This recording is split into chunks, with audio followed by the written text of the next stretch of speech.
Hold up. Hold up. Let's see how we're faring. Chat? Chat? Hello? Hello, hello? Oh, bother, come on.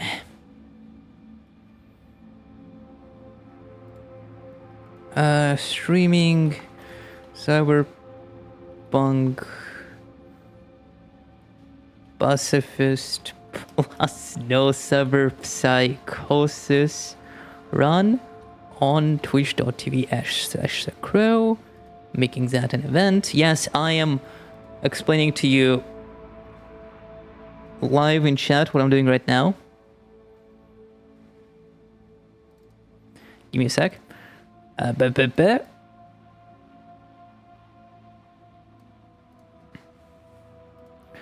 do. That'll do.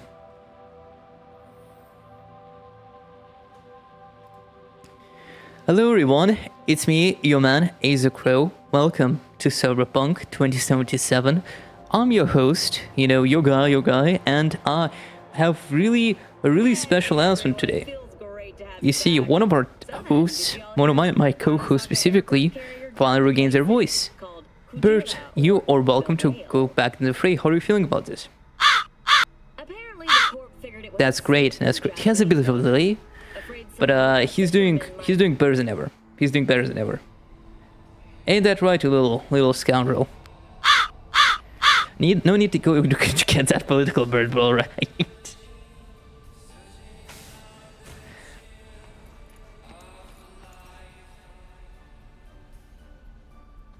Let me double check to see if the stream is running.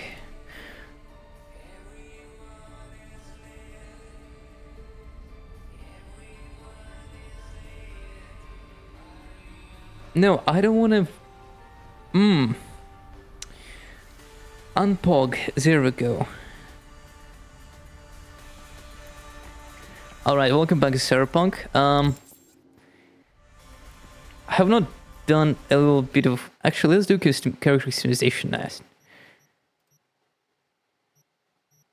Let's see. That's a really decent shirt. That's an alright shirt. Ooh, that's a nice jacket. That's a really cool jacket. As a jacket fan, I will say that is a good jacket. Actually, no, hold on. Ooh, chat. Now this is true Cyberpunk. Now we're gonna get the shades. And now the Oni mask. Ooh, now that's... Chat, this is... Did you not know? I actually work for Praga. As you can see, this is... my most favorable design. Fun fact, these pants are the best pants in the game because, believe it or not, they are the best pants for any character build you want to have. You want street kid V? Bam, these pants. You want nomad pants? Not a nomad look? Bam, these pants. You want even a corporal look to an extent? Bam, these pants. All I'm saying is, really good starting pants. Ironically enough, the best pants is the game, and considering there's a starting pants, not a good look. Let's call them Cyberpunk. Ooh, Cyberpunk. Peak.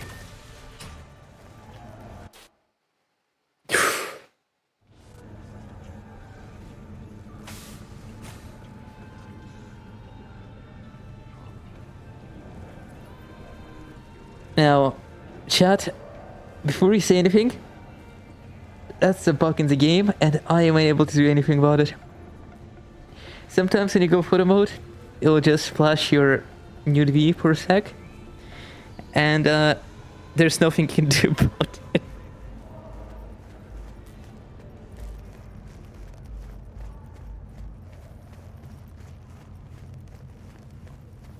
That's really nice. I do like being flashed by my own character. It's fine. The stream is 18 plus. No children are allowed, so we should be fine. I still won't display bobs and cocks all out in the open chat.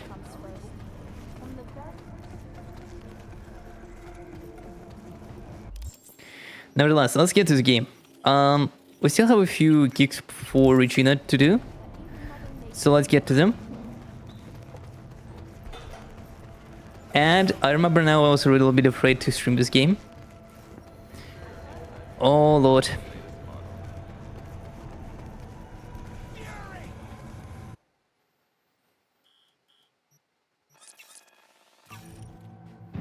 So, for those who don't remember, the purpose of this run is to not lose any humanity at all.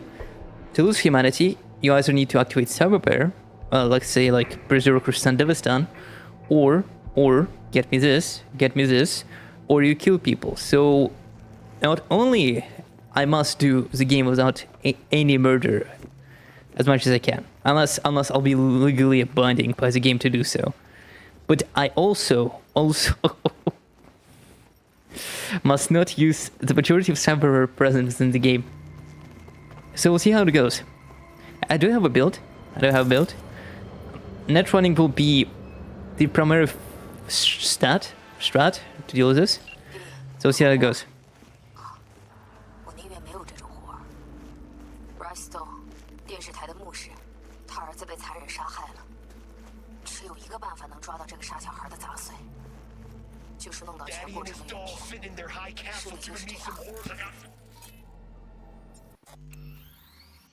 I'm gonna make the game a little bit louder, chat, for you. Anti-so nice. Also, oh yeah, forgot about this. The game does not really like auto-saving during calls. Really annoying at some points, especially when you really need to save.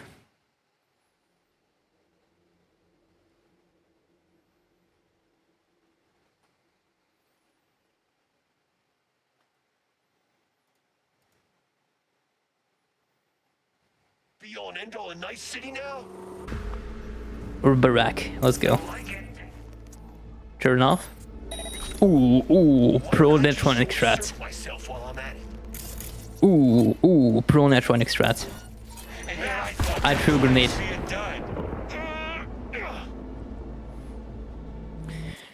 Yeah, chat, to ping the enemy and to throw a grenade, they have the same keybind.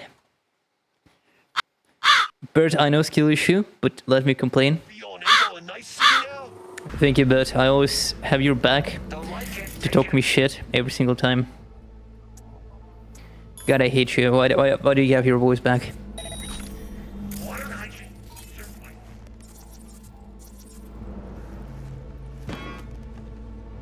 Fuck that noise.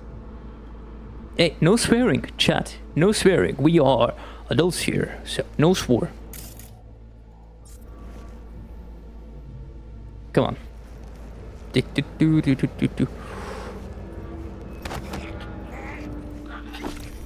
I also can dump bodies, because dumping bodies counts as a lethal thing to do for some reason. I'm not exactly sure why. No. I hate this game. I love this game. I'm gonna be honest, with all due diligence, Cyberpunk is probably my favorite game world of all time. I know it's such a weird... It's not necessarily something... Let me explain. Cyberpunk is clearly not that old for some people to have their favorite setting in. But for me, it does have my favorite setting. So many years of world building by Mike Boldsmith, other writers, CD Projekt Red, to create one of the most unique universes out there that is so interesting to explore, but functions logically within one another. Something that I hate within certain universe. Okay, also really easy to get into. Something I don't like about Warhammer 40k, it has such interesting concepts, but I need to learn so much that at some point I feel like I'm getting deterred from actually learning more. In Cyberpunk, it's really easy to get into gangs. It's really easy to get into, the corporations. They make sense within the universe, like, for example, how Arasaka came to be, how Militech came to be, what kind of products Biotechnica makes, because it makes sense within the universe, it makes sense why it would make those products. And all I'm saying is, the universe itself is really interesting to explore. Even without the games, if there's any other Cyberpunk media out there, I'm really interested to explore it, and I'll be interested to explore it. Not just via the Runners anime, I'm talking about comics, the TTRPGs, pre-written adventures, so on and so forth. Again, Cyberpunk is the most easiest universes to get into lore-wise, and one of the few universes that actually can follow. Compared to Warhammer. No hate to Warhammer fans. Gotta say, some of the coolest stuff I've seen in any fictional universe is from Warhammer. All I'm gonna say is, my tiny brain is unable to comprehend what Warhammer has to offer, is all I'm gonna say.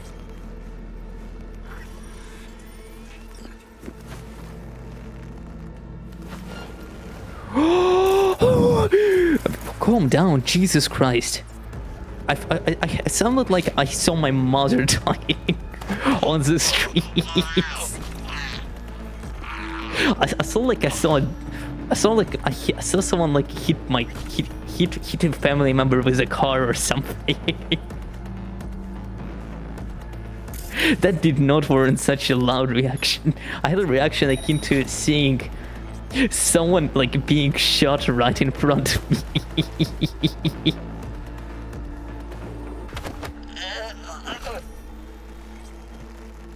For those asking why am I incapacitating all of them, I have no idea. Also, something I do have to note, I actually don't know if these individuals will wake up. Because I don't remember exactly which game. I think it's Deus Ex Human Revolution, or maybe Dishonored. But in one of those games, if you incapacitated an enemy, they would soon wake up. So the game urges you, yes, you can finish the game without murdering anyone, but also keep in mind that it's not always the best solution. Murder is permanent, that means the enemy won't appear anymore. But pacifism also will... You have a timer, essentially, internal timer, until enemies will wake up. Now, normally, I would destroy any of these individuals. However, I am unable to do so.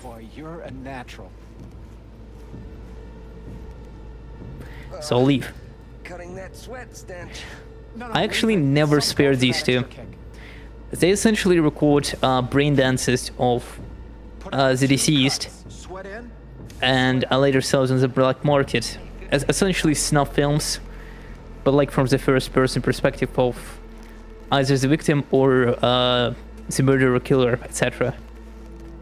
So killing them, you have leave no negative impact on the world, only positive one.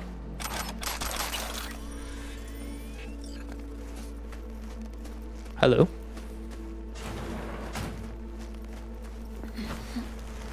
I actually like this. You see these two individuals who are ruining other lives, just living really comfy in protection of multiple like gang gods, while this woman is forced to sleep on the streets near trash by living an normal and honest life. I'm sure this woman did absolutely nothing wrong. She doesn't even have a police database. So keep that in mind. Again, it really sells the dark future. A lot of people say, oh, you know, Cyberpunk doesn't really have that much of a dark future. It's really bright, you know, bright colors. And I feel like that's a really wrongful statement to say about the game, considering a lot of the themes that Cyberpunk exposes are dark and there's no happy endings. I feel like that's part of the charm of the game. There's no outcome where everyone will be pleased with your choices. At least on the major level.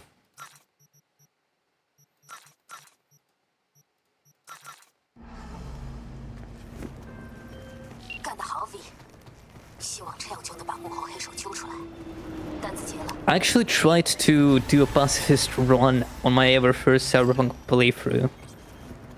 Like, I did only stealth, and I tried to ensure myself that I will not get spotted under any means or circumstance. And it really sucked that, outside of a few cases, your pacifist playthrough doesn't really influence much in the game. And I thought it sucked. And I found that's a little bit, kind of weird, considering I can, clean a building without killing anyone. But then I realized on my multiple loud/murder-only playthroughs that it's actually intentional. In the sense that no matter how much people you try to spare, it doesn't really matter. No one will miss these people, no one will care about them, and honestly, they're just in your way. And it really fits the dark tone of Cyberpunk, in a sense, if that makes sense. Again, Cyberpunk is a game that I hated on release. Trust me when I say this. It's one of the few games where I played it, finished it, I finished most of the side quests. I don't remember I did every gig. I don't think I was interested in every gig. And after finishing it, I realized, damn, I didn't like it.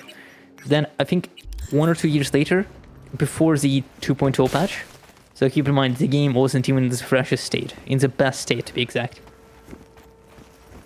I decided to revisit it, and I realized that it's one of the few games that I misjudged. It's really good. It's really good.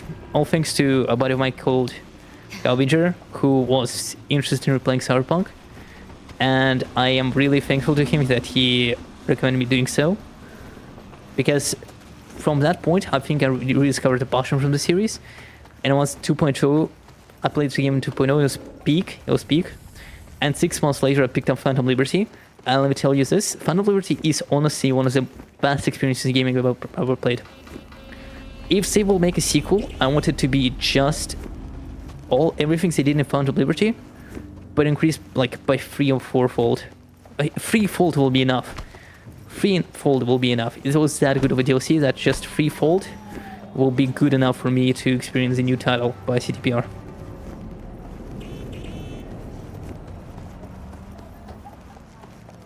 A lot of people also hated that, oh, why is the DLC full price expansion?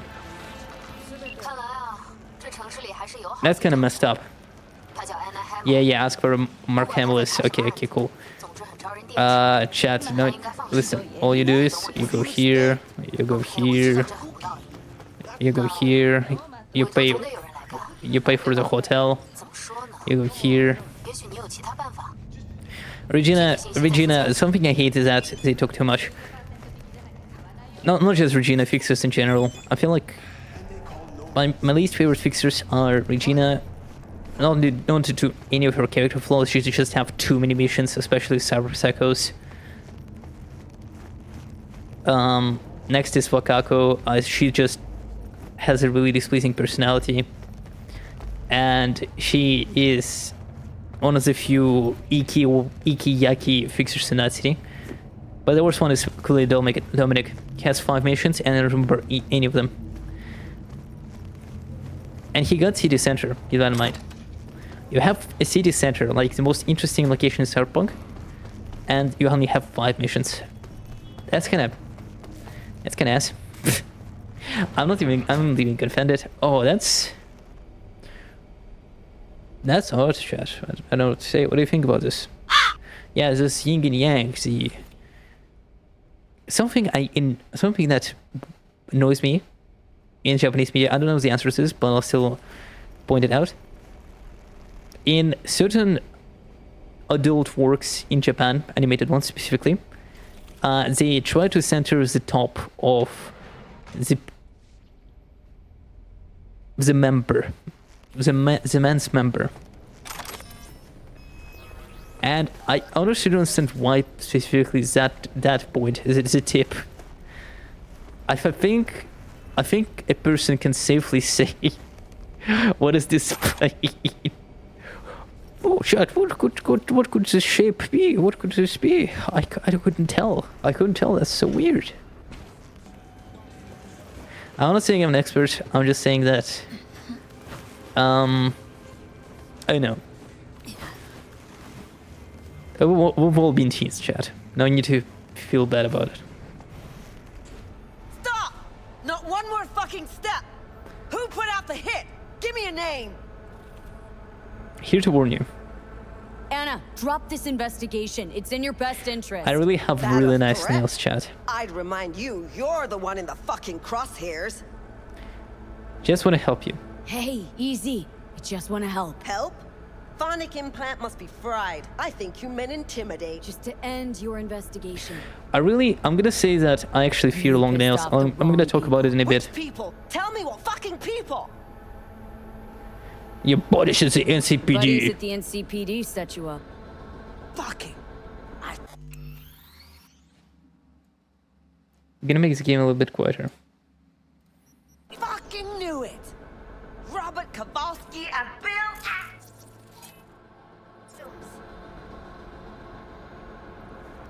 Motherfuckers! Let it go. Hey, It's swore. not- No need to do that. We have a mature audience only. You know what? I'm not letting scumbags get me killed. Of Fuck course. them, fuck this job. Fuck this city. Thanks. Thanks. All's well that ends well. Give me a break. Don't act like you're different from the fuckers who sent you here. Anna, I have not You killed a got single what you soul. wanted, now I'm fuck just gonna off. say this. I also like reading every single shot. I just don't read any of them. Okay, that's not true. I read some of them, but I only usually read them sometimes in my downtime, sometimes on the wiki itself. I read the wiki a lot, even though I know the wiki is not the most trustworthy source a lot of the time.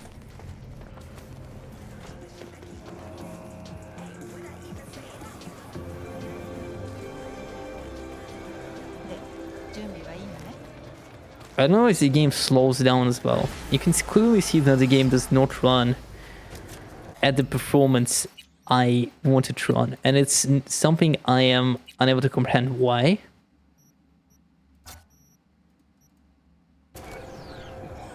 And resolution scaling does not really help the issue, as you can see. 还挺能说的嘛，啊！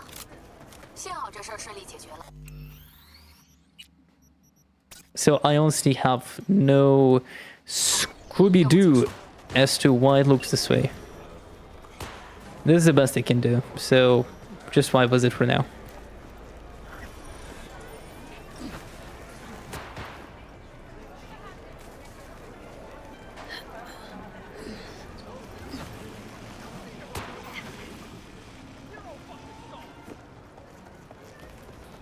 Well, Wednesdays are really not good for today, huh? Yeah, I won't stream for long. I'll play a little bit until someone will come, and I'll just commentate Got anything and speak in the air.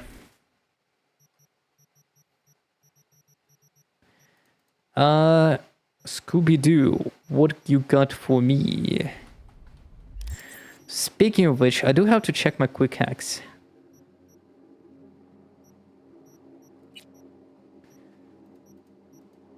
I have nothing. Oh, look, nothing. I love the images. What's it called? Don't Hug Me, I'm Scared? Yes.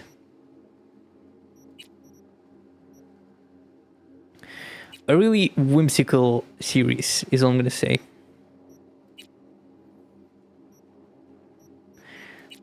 Okay, now this is hard because we need to think. I can't just upgrade cool because we've reached maximum level of cool where I want it. I need to buy up to optical cam to unlock the other skills. For now, I don't need much else. Actually, I don't need those skills at all.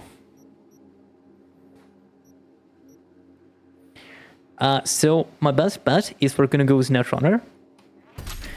Because okay, so I'm gonna bid 15 cool because I don't need to go past that. 15 is really good enough. I won't be doing knife only because knives are lethal. There are a few knives that are using non-lethal takedowns, but overall I would not trust it, and we're gonna do stealth only as majority missions anyway.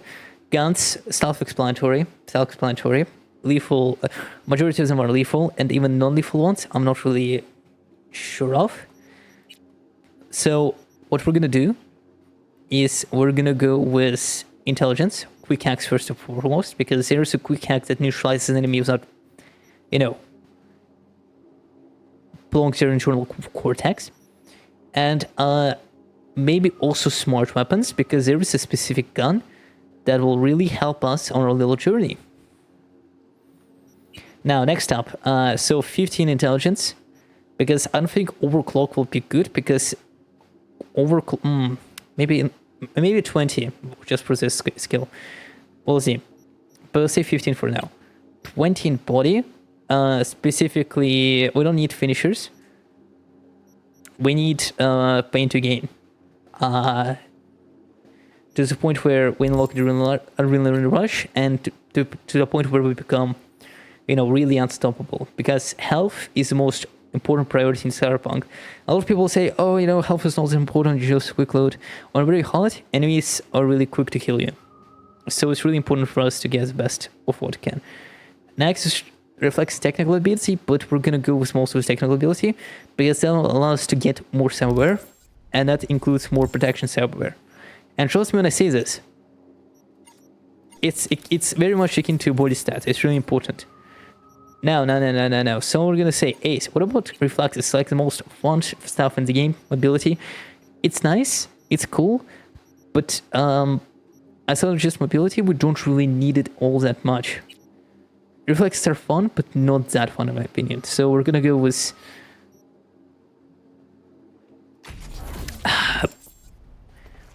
not running for now.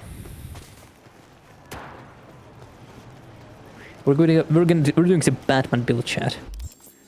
Sadly, we're not millionaires. We're piece poor people.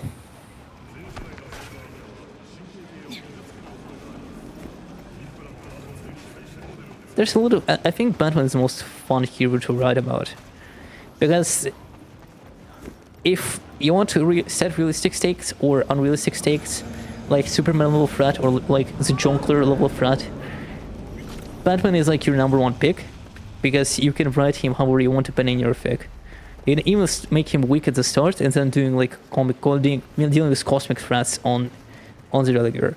Something I do dislike nowadays, I'll explain in a bit. Regina, I want to talk to my audience. Yes, go to music building, still think it's my chat. I've done this, we've done this. You haven't done this, maybe. Maybe this is the first time playing the game. Or watching someone play the game, nevertheless.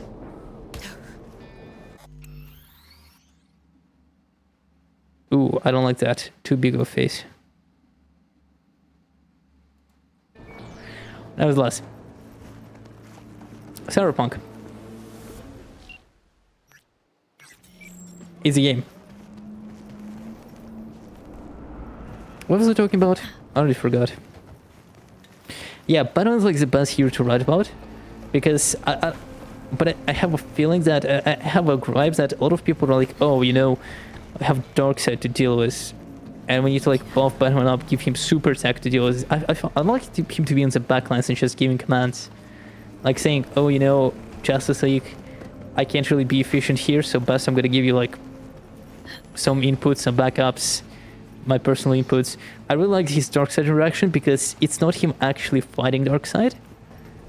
It's him getting spit up. I think it's Batman, Superman, Doomsday. I don't remember exactly the name of the film. But Batman essentially gears up, goes to essentially to fight Darkseid, and he gets absolutely smacked on, but he still somewhat wins, because he essentially blackmails Darkseid.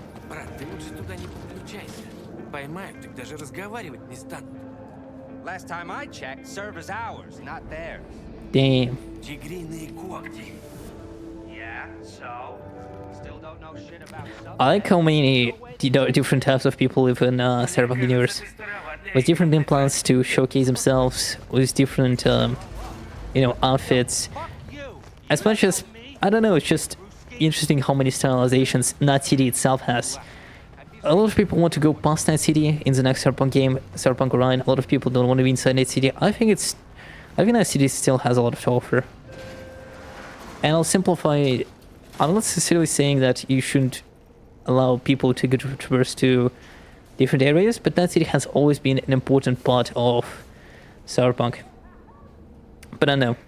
We'll see how it goes. I don't mind them staying in Night City. I don't mind them trying to experiment with new locations. But Night City has always been an important part in Cyberpunk lore.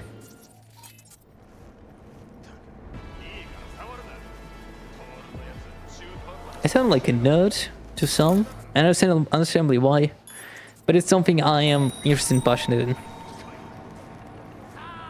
And as stated, Cyberpunk is one of the few universes I actually can follow, get in, and actually comprehend. Okay, that's something I hate about these enemies, because you saw me crouching, I was sprinting, and they immediately detected me.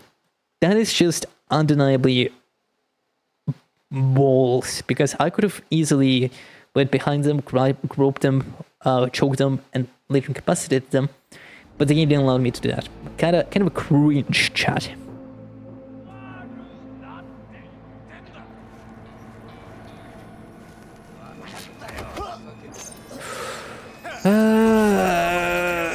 Oh god, I want to kill all of these people. No, chat, no. Pacifist vibes only. I hate summer heat. Everything hurts.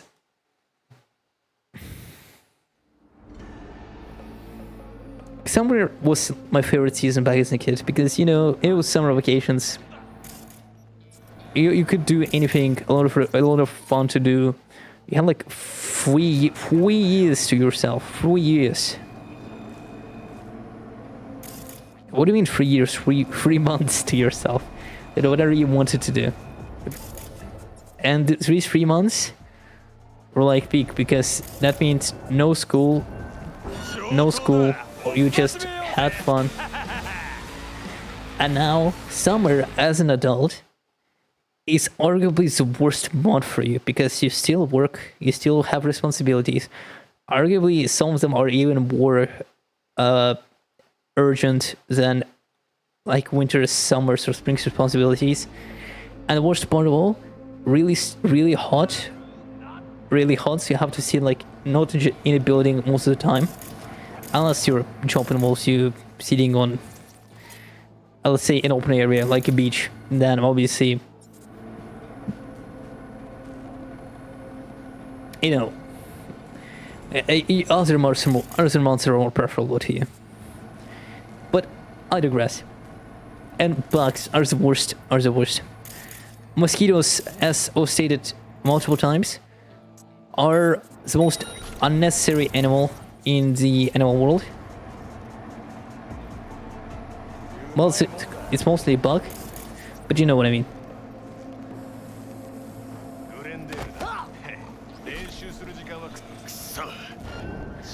Okay, you couldn't have reacted in time. Chat. Twist their balls, chat. Maybe I should just go in. And ignore all these schmucks. Ever had like the desire to eat the soul of a person? This is like a normal desire for a lot of people, right? I don't understand this game. I don't understand. This is the worst mission to do stuff-wise. Oh god, I want to kill an entire population of mosquitoes right about now. I chose my words carefully. I'm not in face connected, chat. I can't just say I want to shoot up a Walmart and like some rabbits.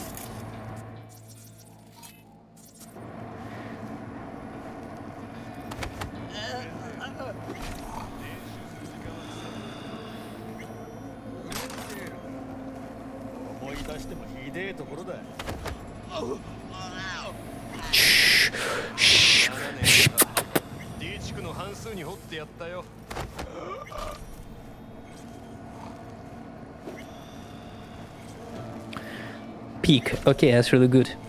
I almost snapped here. I like tech weapons. Tech weapons are really slapped on, but the charge effect that they have is actually really nice.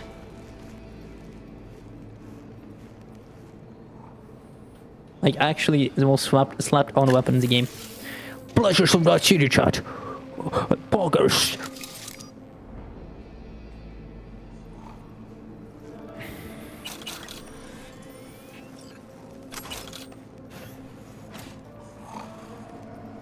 have a good night. Let's see. Do I need hacking components? I really don't think I do. Again, I won't be using much quick hacks outside of, you know, base necessities. And I also have the recommended level, so you know. L ratio to me, what can I say?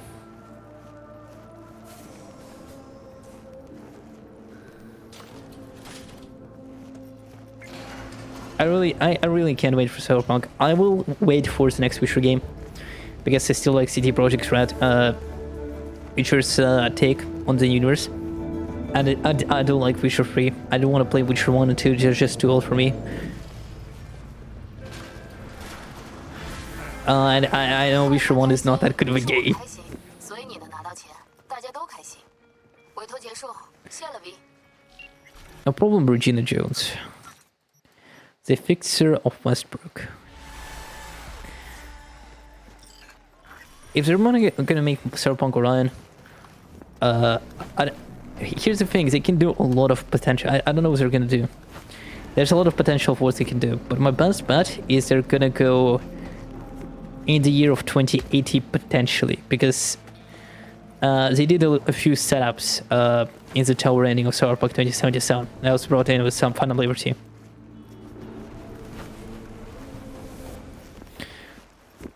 There's a lot it can do. There's a lot it can do.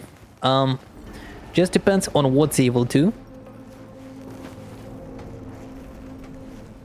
Because there's a lot of interesting concepts they set up. I believe that the AI... I feel... Here's my prediction. The next enemy of the next Cyberpunk is going to be focused on militech primarily. If Cyberpunk 2077 was primarily focused on Arasaka as a corporation, you know, the internal struggle within the company, I believe the next game will heavily revolve around militech wants to do.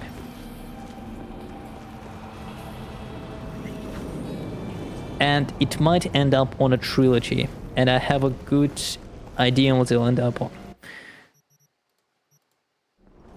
Remember that everything had to be a trilogy?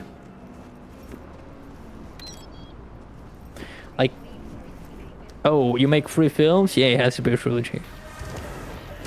That's really smart statement, Ace. I know that's just the most clear state. No, you're like, oh, you made like a niche film? Oh, a niche film called like Batman Origins? Yeah, we did a trilogy out of that. Oh, Transformers? Yeah, we need 3 films. And later make 2 more. Because why not? And I've never seen my trilogies.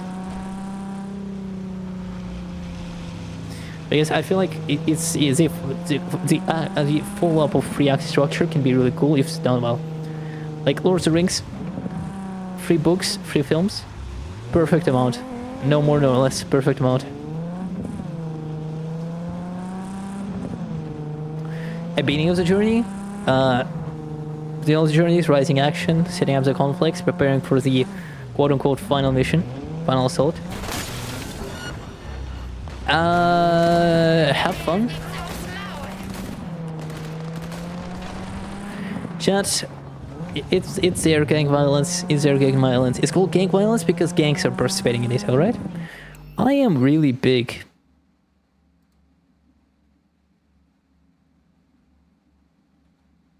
I want to be a big boy. I want to be an average-sized boy. It's so weird because I won't say much height. I won't say my height, but I'm at a height where the majority of people are below me in height, and certain people I met are much higher than me. There's not a single person that is my height. 我查到一批被偷的药，藏在歌舞伎区的一栋公寓里。 Well, of course you are, but you know, not on my constant basis. 要是能把药弄回来，遗体医生们会感谢你的。具体情况看附件。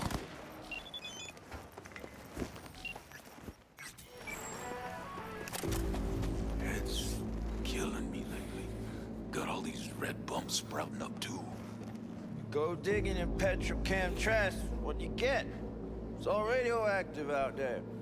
Look, I know they toss good shit, but it ain't worth it. I mean, unless you've been saving up some new bone marrow. Hey, come on. That's just talk. Flu will get me before any of that radiation does. True. I like listening to conversations with NPCs sometimes. Especially Cyberpunks. They talk about such random shit. Can't call the police on him, or he'll rile up the tigers. 我知道，而且还不能去找他们，不然这个人情。Yeah, relax. Jeez. Again, missions I'm doing, this one specifically, is really interesting. But then it's rolled up with other original missions, which I don't find that fun. I feel like that Act 1 of Cyberpunk was focused a lot in the Westbrook area.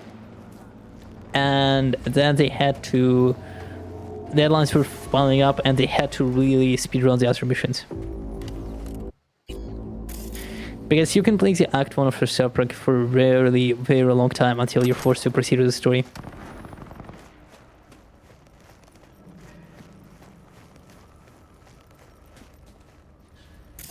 It's always kind of crazy how much content they have hidden beneath.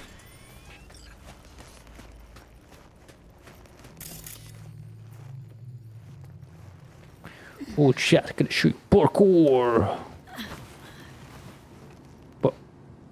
Parkour! Ah, god damn it.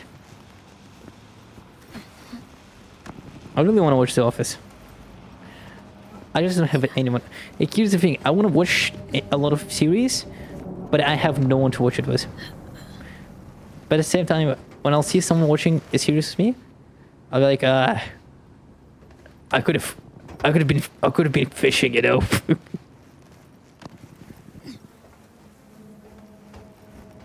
I really like fishing. I really enjoyed the time when my grandpa invited me to go fishing with him. And I feel like as a teenager, even if I didn't necessarily like it, I still appreciated, you know, the input from my grandpa to actually invite me to more manly activities. Because I feel like that actually, a lot of people are like, oh, why are you doing this if you don't do it? You should try to do different things and try to socialize sometimes. I am comfortable to go out of my comfort zone for some things.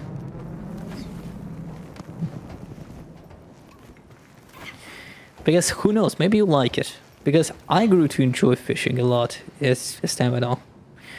Maybe not the act of separating the fish from the hook. That is something I still struggle with. Especially when it's really messed up for the fish. Trust me. Oh, I hate this game. I'm done. There was no point. There was really no point of me taking use this. Oh, that's just sad. That's just sad. Why is there a door here? Why is there a door here?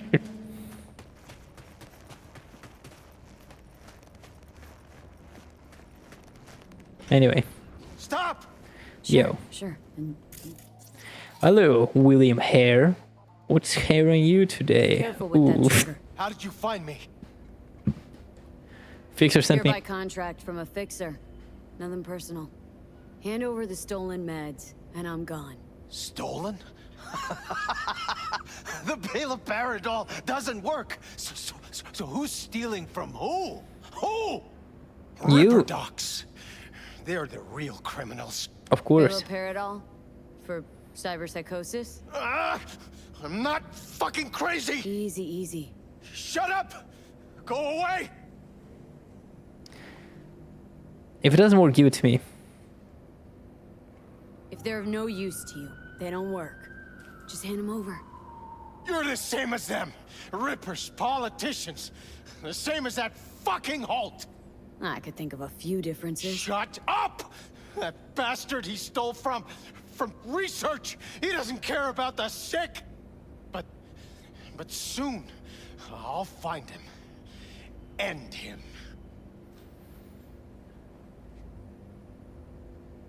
His death would change nothing. The death of one politician won't change anything. It will! These these silver-tongued devils won't dare turn on their people ever again. A line. I'm drawing a line. They can't treat us this way anymore. They can't use us anymore. It's campaign season. First ribbon cutter to push an anti-psycho policy after Holt's death is winning. This is really No. topical No, today. that's not true. The people will understand. The system will start to fall. Everyone like you? They'll hunt you all down. Oh. Cyber-psycho terrorists on one side, media-backed politicians on the other. Now who's the crowd favorite? Leave. Go, please. No, I can't without those meds. Over there. I want to be alone.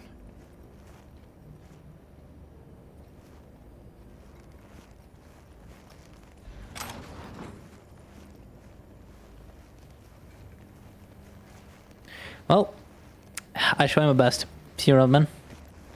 Have a good day, sir. Thank you for giving Balaperidol. See you around.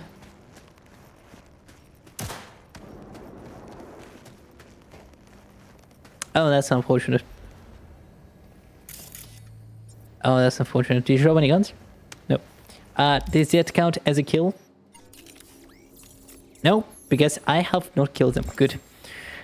You can't save him. I remember before 2.0 you could save him. At some point I think they patched it.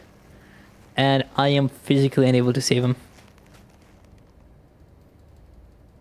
But even if you manage to incapacitate him before he decides to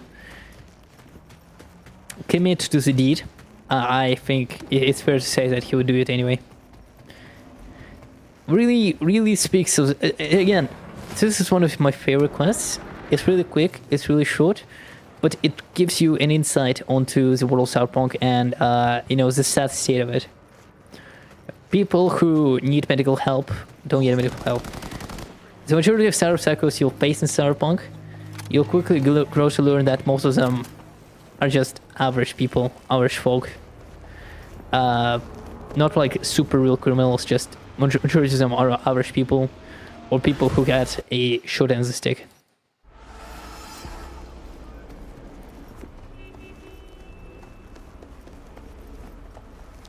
Again, good fucking game. Sorry for swearing. 但你处理得很专业，任务完成，委托结了。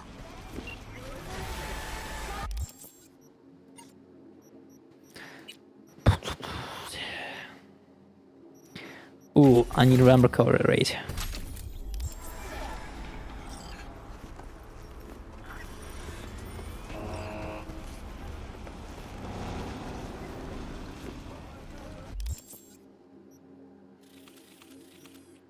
Okay, so a lot of people. Okay, so this is a message for people who want to go play Cyberpunk Red. You know, you've played Cyberpunk 2077 or Final Liberty expansion. They recently released the Cyberpunk Edge Runners Mission Kit, which essentially brings Cyberpunk Red to the year of 2077 with their new servers that they added and a few enemies that they released with that mission kit. And you're like, okay, I want to try Cyberpunk Red, I want to DM Cyberpunk Red, or want to play Cyberpunk Red. There's a lot of things you should know before you actually, you know, decide to play the game. First and foremost, Cyberpunk Red is not D&D at any point. It has a lot of skills and has a lot of things for you to invest in. Roles in Cyberpunk are essentially your profession, but in a way that you actually get money from it. Like, solos are essentially fighters, and they're better at fighting, but that's necessarily defines them. They can still invest in skills like bureaucracy, driving a land vehicle, you know, other things. They don't necessarily have to be necessarily a proficient fighter, but they have like certain skill boosters that makes them better at fighting. Next up, we have skills like we have roles like, you know, fixer, that gets the jobs for, you know, the crew and actually makes deals for buying certain items, but that doesn't necessarily mean that they cannot fight. They can also heavily invest in a lot of weapon skills, and oh my lord, and potentially may become far more efficient in fighting than solo. So it's not like D&D. It's not like D&D where there are specific roles, like, oh, barbarian and paladins are specifically for like striking a lot with fighter, and while bards, wizards and sorcerers are mostly spellcasters, who, like, do casting spells. You know that that kind of thing. There's a lot of variability, and the combat economy in Cyberpunk is a little bit different. One turn order is 3 seconds instead of 6 seconds, which means that the game is heavily reliant on you being much more quicker with reactions due to limiting it to like firing a gun, using a skill, reloading a gun, picking up an item, so on and so forth with your action, and a move action to move essentially. That essentially means that you have less to do, but more. But the combat will be much more faster, and it ends much more faster than in D&D, because the enemies also, most of them fall through, the same things, unless they have special cyberware or special bonuses that DM wants to add to make combat much more spicier.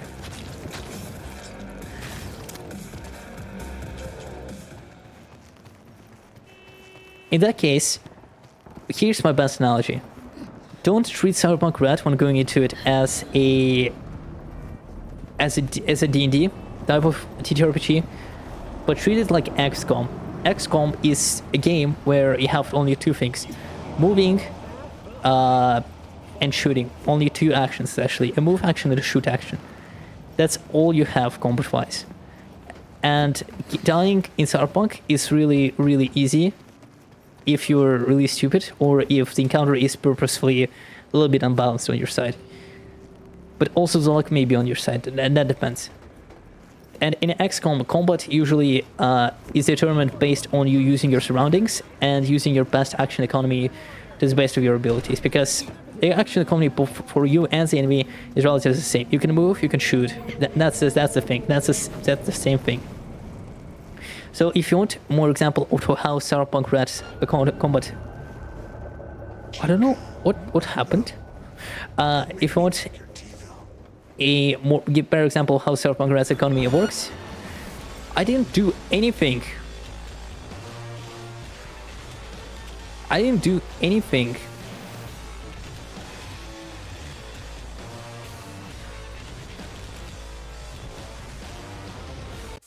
Another thing I want to give an example to GMs is improvement points, because unlike D&D, there's not necessarily milestones that you level up with.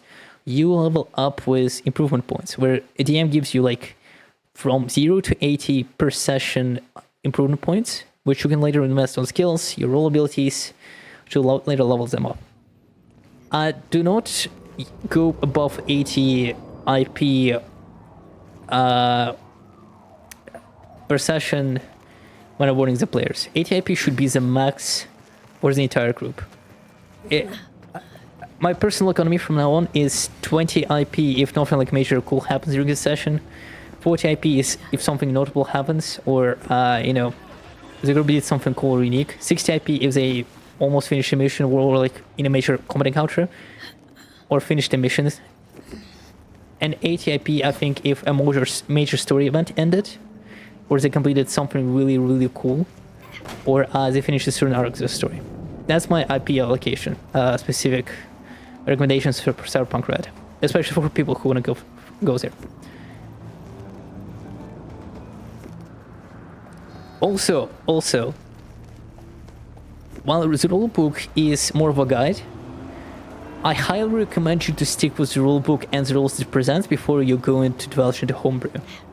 You can use like not homebrew books, official license books, especially like Cyberpunk Edgerunner's Mission Kit, which I really like. They added a lot of cool stuff to Cyberpunk Red system that actually improves the game, especially for netrunners.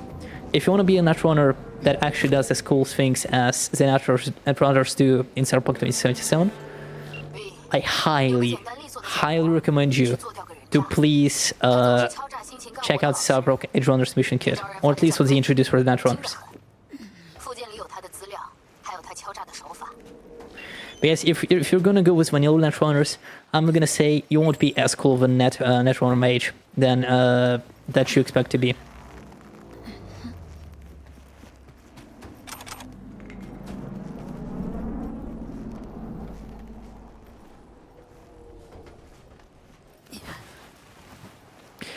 So yeah, XCOM, expect the game to be a lot of different more than D&D. And again, also keep count of what your players do. While rules are important and following rules are important, rule of cool still applies. A lot of times my players surprise me in things I haven't expected, and if they actually manage to surprise me, like roll past a certain TV I did not expect them to succeed on, always try to reward it. Because yes, logically speaking that shouldn't be possible, but they came up with a really creative solution that you haven't thought of, and that's really cool. Reward them. People love when you notice their input, and especially when they outsmart you. You shouldn't be like, oh man, how could they outsmart me? How could they be smarter than me? No, take note of what your players are doing, think like, oh, that's really cool, and have an expectation that they can do better than you. And if by chance there eventually will be a session where you'll decide to ump up the difficulty, it'll be difficult for them to much or lose. Don't be afraid of letting them lose. It's okay. Everyone loses sometimes. Maybe it's on you for making the combat encounter a little bit more difficult than usual. Maybe it's on them for not really paying much attention to certain types of rules or aspects of the game. But always be a little bit lenient. I'm not saying like, oh, make their characters have plot armor. I'm saying like, oh, next session after they're gonna have a really bad one, give them a little briefing room. Give them time to have fun. Because I had a thing where I did like a 4-hour or 5-hour combat session that extended to like the next session. And let me tell you, people were really excited about that. I was extremely excited about it. I really liked that boss battle I created to an extent. I thought it was going to be cool. It wasn't that cool. But the point is, keep note of what people like. Keep note of people like. You're gonna make mistakes. And don't expect to have like the perfect Cyberpunk campaign on your first try, especially if you never played the system or don't know much about the system. Let me tell you this. It took me a year and a half, let's just say for a good measure 2 years, before I could be confident in understanding what Cyberpunk Red truly presented itself as a TTRPG. Make mistakes, consult with other people regarding certain things you're confused about. Don't be a coward. It's okay to ask people for advice regarding certain things, because if I did not consult like the official subreddit for Cyberpunk Red, let me tell you this, I'd have like a really bad time. Nice simple so. I'd have like a really bad time.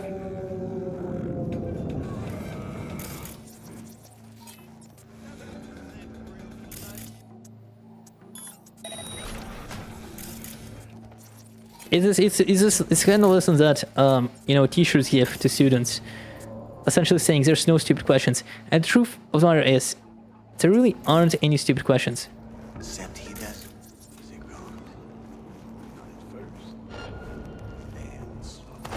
Especially in regards to like games like Cyberpunk. Because let me tell you this, a lot of people know more about D&D than any other system, because D&D is more popular. They had a film recently released, they had like Baldur's Gate 3. Very decently sized game. 1 game a year. And don't expect to all the TRPGs to be like D&D. In one way or another, some are even better than D&D, but have a little bit more different combat mechanics. But my final advice, if a player doesn't mind for Cyberpunk, don't be like, oh, I'm gonna introduce this, or I'm gonna introduce that to keep you around. If they are disinterested in the system itself, not the way you're presenting, it's better to just say, that's okay, I'm sorry. I am interested in playing this game, and if you're not vibing with it, that's also cool. We'll be friends, we'll be still in contact, we'll play other things. I'm gonna play Cyberpunk. Just be real cool about it. Again, communication in TTRPGs is like the most valuable thing. It's not a single player game. TTRPGs are never a single player game. It's always a communication between the GM and at least one player. Also, please read on the rules a lot, because even with rules like Nomad, that doesn't seem to do much. You can do a lot of creative things with just driving cars.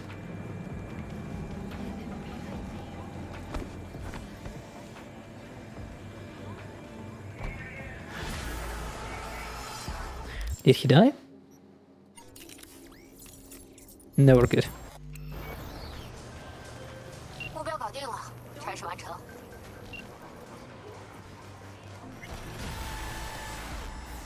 So yeah, I really hope you'll stick with Cyberpunk. I know the rule books can be expensive. Like, let me tell you, TTRPGs are a really expensive hobby. Not expensive like Warhammer, but rule books can be expensive. But hey,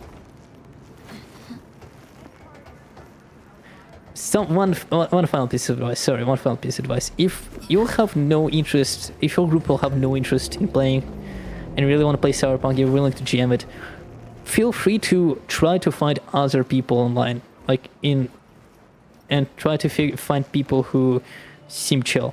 There's of course a lot of EO people on the internet, but there's also really nice ones that will definitely have fun playing the games that you want to create.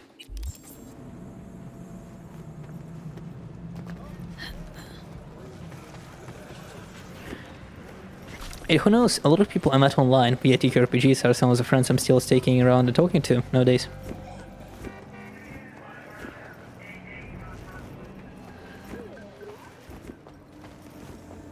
All I'm saying, and Cyberpunk did become my favorite system to get invested in. I don't know much systems. I'll say, like, I know Star Wars D6, D&D, a bit of The Witcher 3.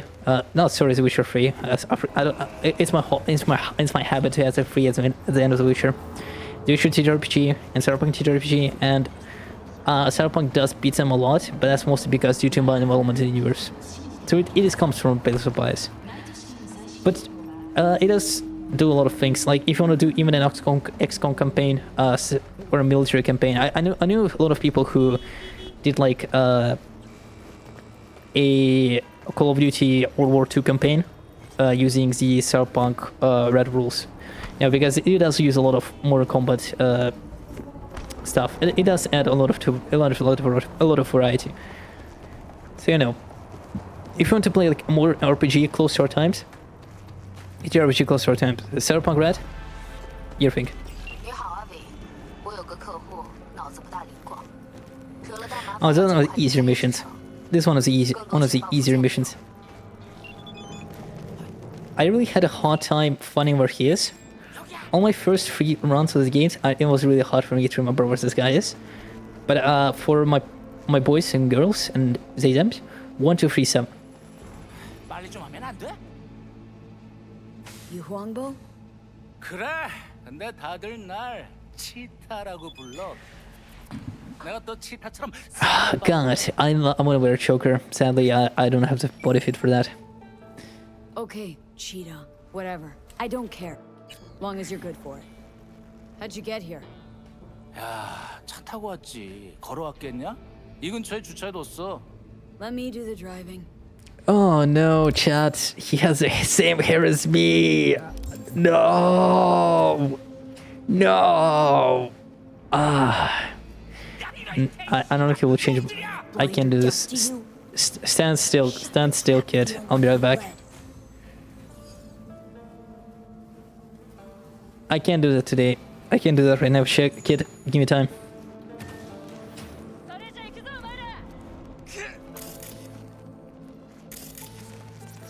I don't know if I'm calling him a kid. He clearly looks like at least in his 20s. Distract enemies. Never mind, didn't work. Cat girls are so cool. That is just a statement. This has nothing to do with Cyberpunk. Why are you at like 1 health? I haven't done anything to you.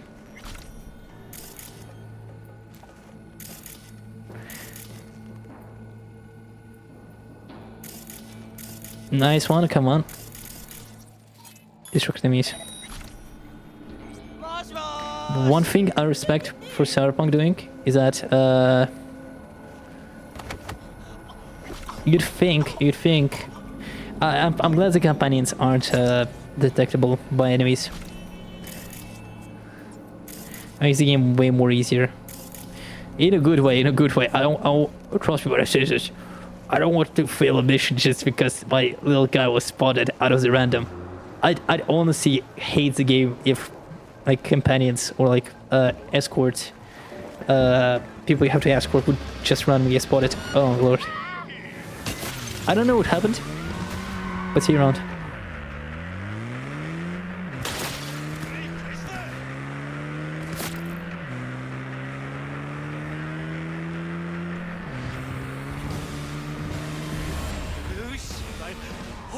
존나 아슬아슬했는데 그래도 우리가 해냈어. You deserve a You medal. want a medal or something? That's not what I said, by the way. That's not what I said, by the way. But thank you, game. And I want like an extension of the voice line, just briefly mentioned, and then just abbreviation. Like let's say, oh, you want to medal something? The guy will say, oh. I should have guessed it's gonna say, shut up.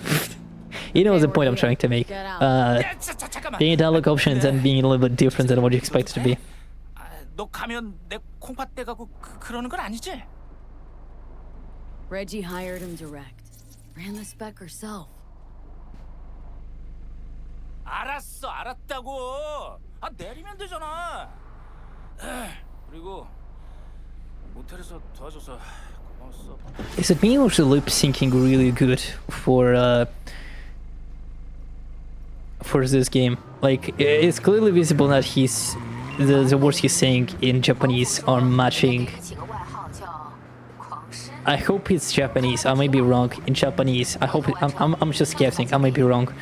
Really matching his lip movement. I never really noticed it. I wonder if it's intentional. Because I'm playing with a mod called Cosmopolitan Night City, where essentially all the characters that are from outside of Night City speak their native languages. I'm a mod, but I appreciate it because Cyberpunk has technologies that are auto-translating any language that is spoken to you.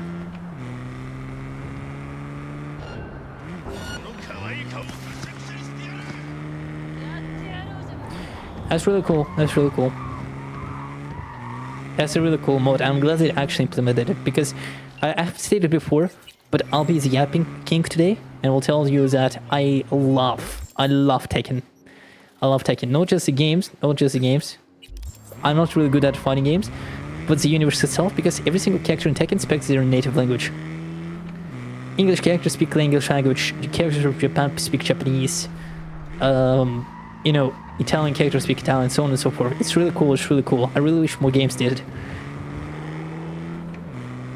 And it's cultural appropriation in its highest form, because it essentially means that you actually have to hire native speakers of that language or people who are actually proficient in speaking that language. You know, people who actually spent their life and time speaking that language, and also having a trained to be a voice actor. Some people are like, oh, but you know, you're taking away jobs from like English VAs. There's still going to be regional translations. There's still going to be like regional translations of a lot of media.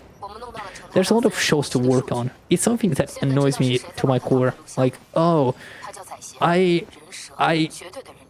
what if they get invited to like, Big Mouth? And I'll have to watch the character from Big Mouth. I hate Big Mouth. I hate the show. I really hate the show. Ugly animation. Ugly art style. But if I, at some point, was, without any shadow of a doubt, would be asked to voice in Loudmouth. Fucking Loudmouth? What's it called? Big Mouth. I'm all in. I'm all in. Without any shadow of irony. It's such an opportunity for you to showcase yourself as a person, as like a voice actor, and actually show yourself. Because something that a lot of people notice in shows like Big Mouth or really bad shows, whenever shows, are the voice actors, and so they're like, oh, they do decent performance, and that's also seen, in my opinion, from people who We're gonna get Not Sourware, sorry. Wrong pick. In the... I should be careful. That's Meredith's outfit. I really like this hair. It's Alt Cunningham's hair from the game, but I really like that hair. Also, this one and this one. This one's a little bit cute. This one is really cute. I don't know why I'm gonna stick with this one.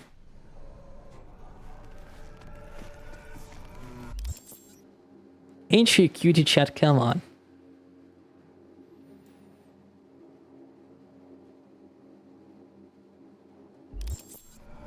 I like making cute characters.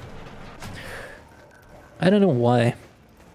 Something that I appreciate, something that I hate within a lot of internet space nowadays is the influx of horny equals good to the point where a lot of people get involved with it. And that's really annoying to me because instead of making horny designs, let's call them that, there's a lot of potential for interesting, cool designs that also look pretty. Like, as much as people say, like, as Cyberpunk, with all due respect, has some of the non-traditional pretty people I expected. Because, let's just say, all the romance options in Cyberpunk are really good looking in a non-traditional way. In Baldur's Gate 3 as well. As considering they have realistic models. Yeah, they could have gone like, it was like fan service kind of stuff, but a lot of modders do. A lot of modders do. But no, they showed beauty from different ways. And that's something, you know, when I go like browsing Nexus and just, oh, slotty outfit. Nothing better than that. Nothing better than that. But I like when the games actually, you know, is that missing texture? That doesn't look right. Oh, that definitely isn't right. I like cute stuff. I like cute stuff. I like non-traditional. I like non-traditional stuff.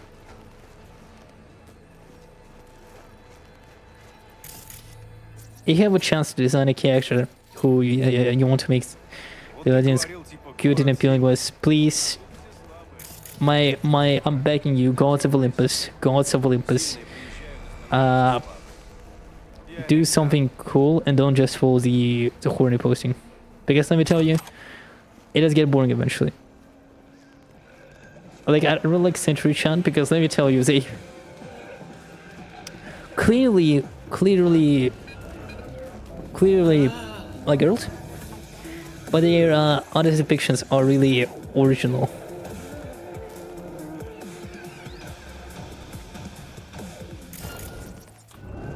They could have gone was like, oh, you know, just fucking woman with huge pajamas. But no, they actually decided to do something tasteful.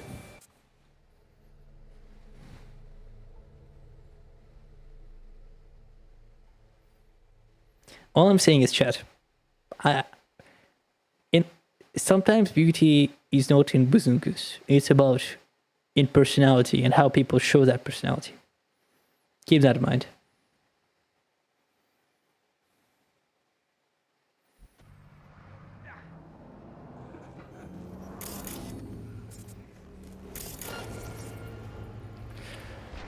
Okay, chat.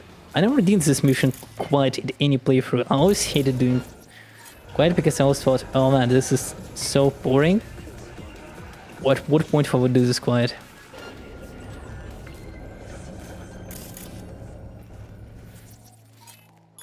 But no, this is one of the more fun missions to do in the game.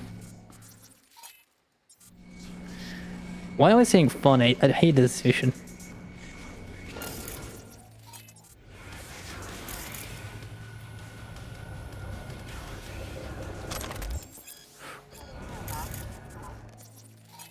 Oh, hi, my target. Let's go on a trip. My bad. My bad, G. My bad.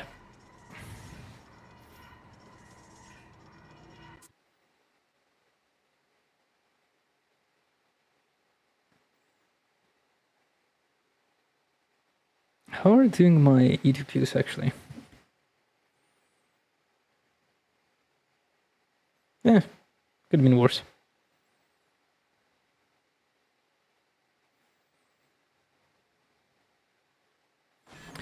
I think I'm gonna play for long. It really seems like Wednesdays are not the best days for stream. But I digress. Whoa. Yeah. Shush.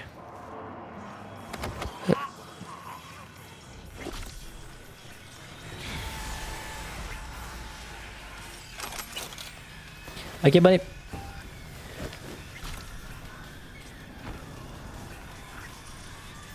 I love being an assassin, chat. No, not an assassin, I'm killing people. I love being a little little parkour guy. I love parkouring.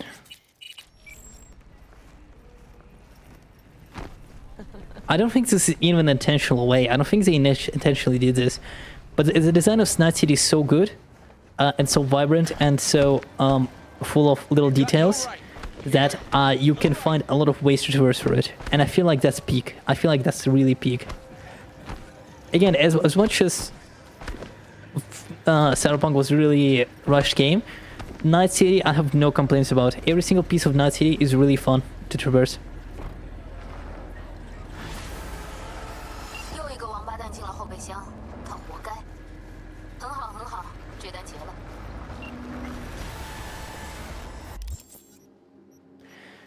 Let's play as a character. Intelligence. I'm gonna become smart.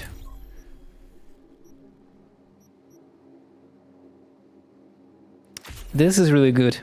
Reduced RAM closer to the enemy.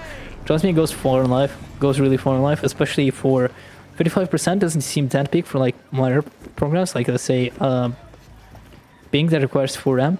But the first of it goes like system malfunction that incapacitates an enemy a close range. Trust me, RAM we're gonna save. Ooh boy.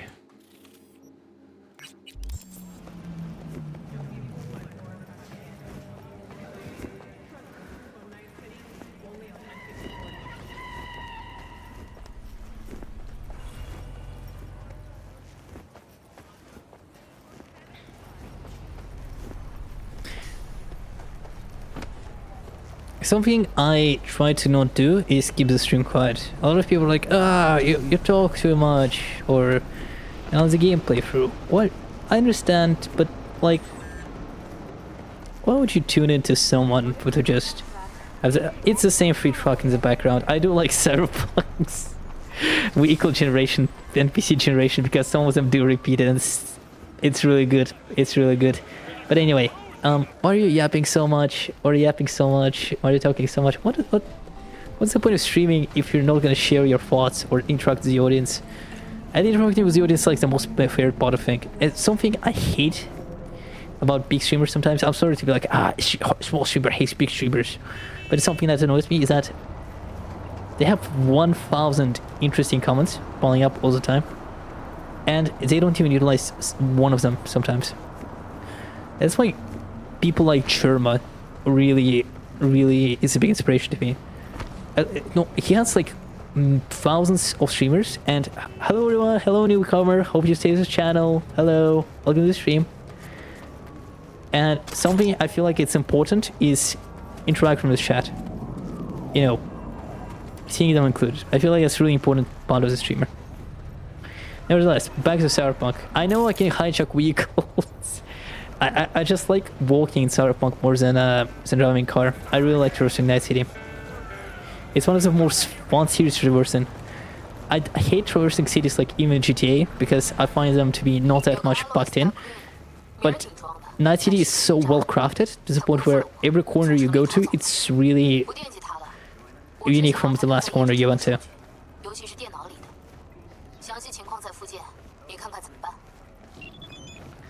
Okay, let's go. Time to be a thief, little chat, little swinky guy. So, for those who decide to come in, welcome to the stream. We're doing a no cyberpsychosis run. So, essentially, I must not let this little humanity bar be loosened by at least 1 point, and it's fine. That means I cannot kill anyone and I cannot use majority of Cyberpunk implants that allow me to activate them. So essentially, yeah.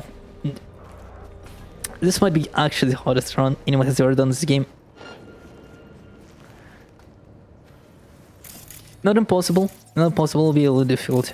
And maybe potentially can even do Phantom Liberty, although it'll be a little difficult because even I know that Phantom Liberty has a lot of instances where you're required to kill someone, but we'll see how it goes. Because maybe I'll be able to bypass a few restrictions.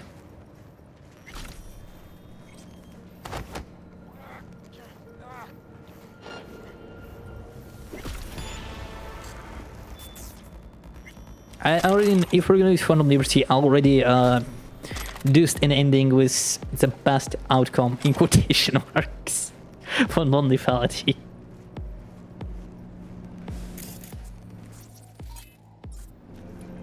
Speaking of which, I really like challenge runs. I'm not a big fan of speedruns necessarily, because I find speedruns not necessarily interesting. They're really cool, but a lot of failed attempts are not really something I'm particularly interested in. Outside of Zero Lenny, I really like Lenny. He's really funny.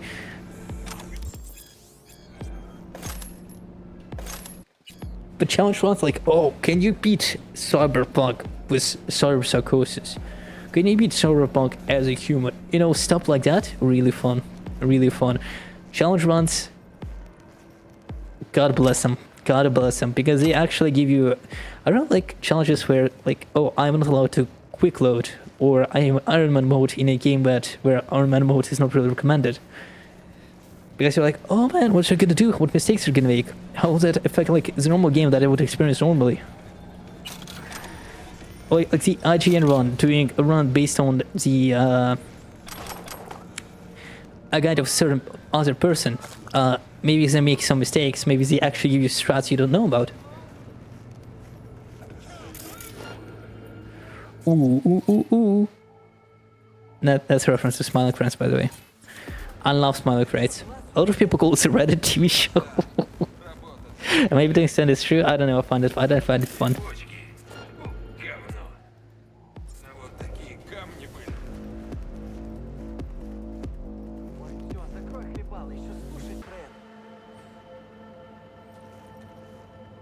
Ooh. Wow, that was really false. Yes, enemies seem very hard. I don't know if it's a 2.0 thing, but they became really observant of your surroundings. They can always detect you instantly.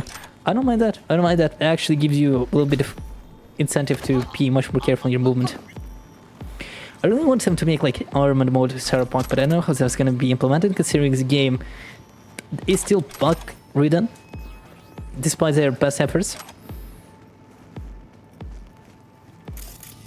There are a few instances where I did have to quick close the game, but who knows?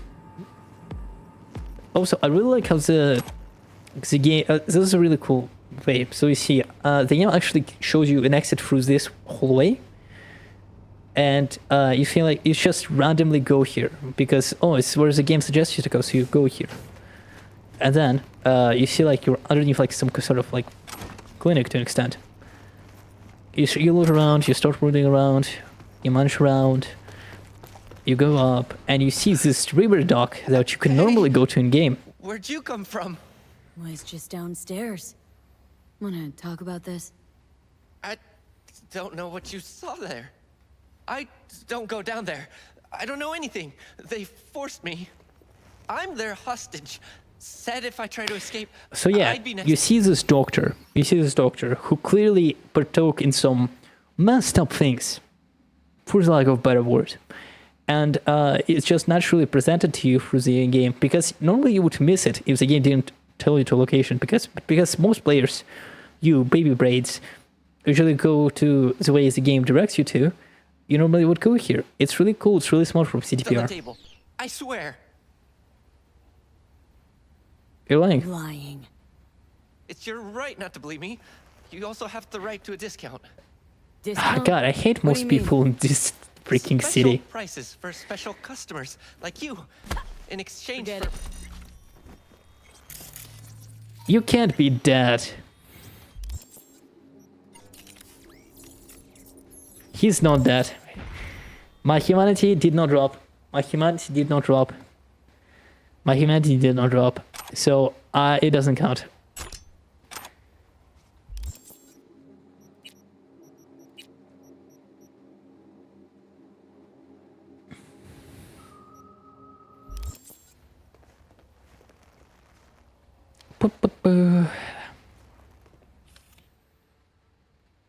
I know who this guy is. It's Richard Knight. He's essentially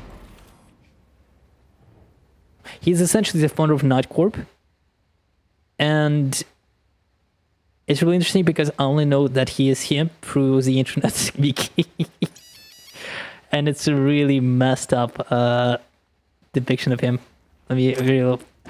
When you go to his character art, you see his eyes are red and it's messed up. He's one of the few individuals that's really displeasing to look at. You know, I know it's really easy to make fun of people like. No, you know what? I'm not gonna make fun of people's appearance. I don't think it's good. A real people appearance. I'm better than that. Nevertheless.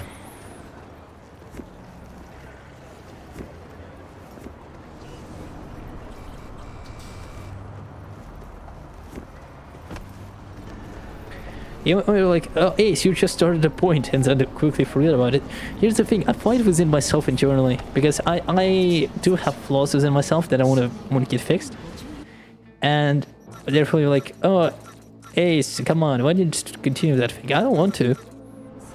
I was about to continue, but then I realized I don't know to. It's a bad thing to do. Maybe it should be a natural reaction for me, but I'm not gonna defend myself, but a lot of people on the internet are really warranted in like being haters over minor things, which probably did reflect onto my brain a little bit.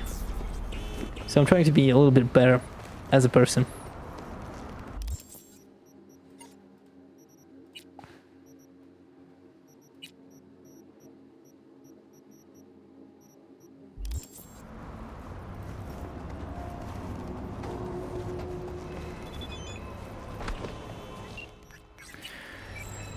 How many gigs from my dear fixer Regina do we have left?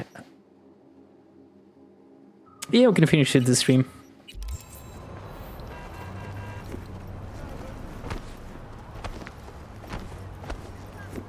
$23 gigs.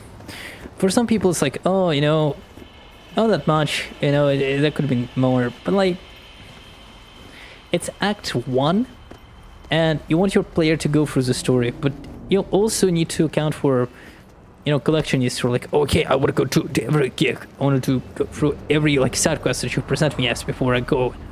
Especially on hard difficulty, it's really important on hard difficulty.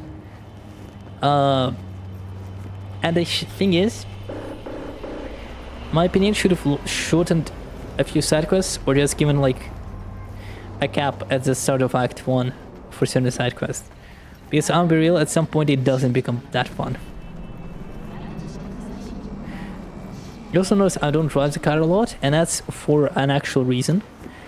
Because this traversal is much more easier to go through than through the car, in my opinion. In a certain length. If you have to go from one city and the map to the other, you either pick a fast traveling system, because let's be honest, you would not handle a 10-hour kilometer drive. Or you don't. Here's another thing. A lot of people feel like, oh, you know, Cyberpunk's open world. I'll be back. I'll let Regina finish.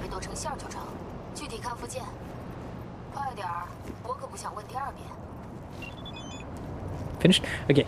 So, the thing I hate in GTA 5 is that you have a really packed city area, like Los Santos, you know, down below. North and south, with really cool lot of shit. I have like 4 to 5 like small towns that you have to drive to sometimes for 5 or 10 minutes straight. Especially online, because in online, keep in mind, in GTA Online, you don't have a fast travel system. Yeah, you can get a plane, you can get a helicopter, but like, map-wise, it's really bad. I really don't like GTA 5's map. It's too... For online, it's too big. For offline, there are taxis that can quick travel, which is kind of cool. Hello, lad. Let me get you a quick... I'm gonna... I actually don't like sharpening 1. I'm gonna go to sharpening 5. Ooh. Hello, newcomers. Welcome to the stream. Sorry, it looks a bit not good. I don't have the best PC playing a gaming laptop, but welcome to the stream. We're doing a no anti-cyberpsychosis run, so that means that we are not allowed to activate most cyberware in the game, especially the ones that ease our life, like activating overclock on quick hacks, activating the berserk Sandevistan, or activating a lot of other stuff, and we're not allowed to kill people. So this might be officially the hardest run in the game, next to no cyberware run. So welcome. Please tune in and enjoy the stay. If this is your first time experiencing Cyberpunk, I promise not to spoil the majority of the game, and we'll try to pay close attention to the story and actually give a few insights to what the story Cyberpunk 2077 is trying to tell, and a few tidbits of information that you might have missed on your first playthrough. I'm also really interested in engaging with the audience and just talking about minor things. So I just slid. I didn't do anything.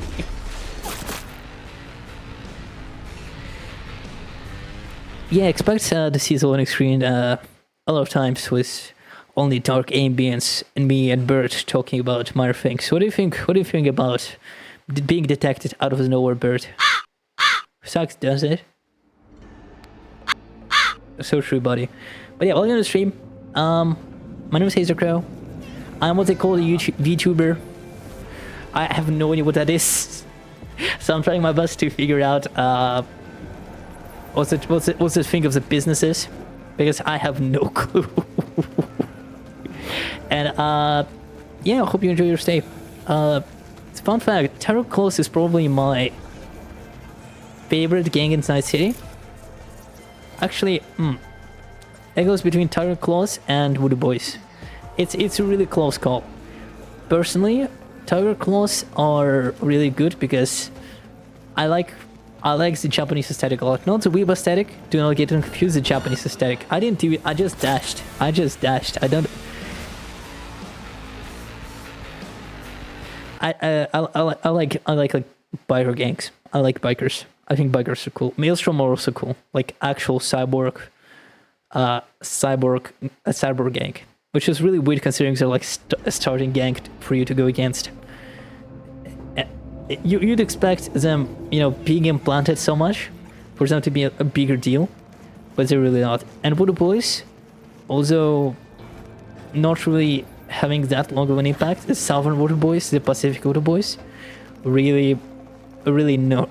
Actually, no, it wouldn't be Southern. It'll be Northern Voodoo Boys, not the Pacific Voodoo Boys. Northern Voodoo Boys. There we go. A really cool gang. I do like them being like shamans of the net, like being a really secretive gang that doesn't really invite outsiders. That's really cool. Again, Cyberpunk is one of those few games where the more you look, you're thinking like it has a lot of surface level things, but the more you dig into it, the more like, oh my god, they have that. Oh my god, they have that. Whoa, why do they have that? I didn't know that.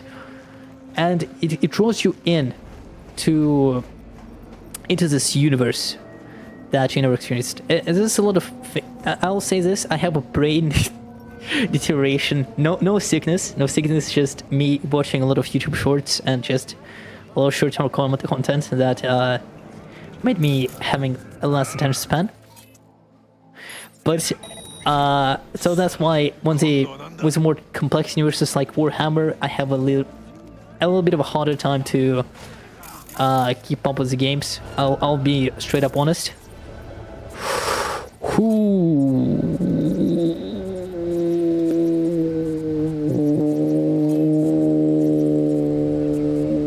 We're good. But Cyberpunk, they present you with like flashing lights, bright colors, cool gangs, cool corporations. And the more you engage with the media, the more you learn about them, and the more you realize, damn, that's kind of cool. I didn't know about that. I didn't know there was some complex. That's kind of cool. And I feel like that's what a lot of my favorite media are about. Lord of the Rings,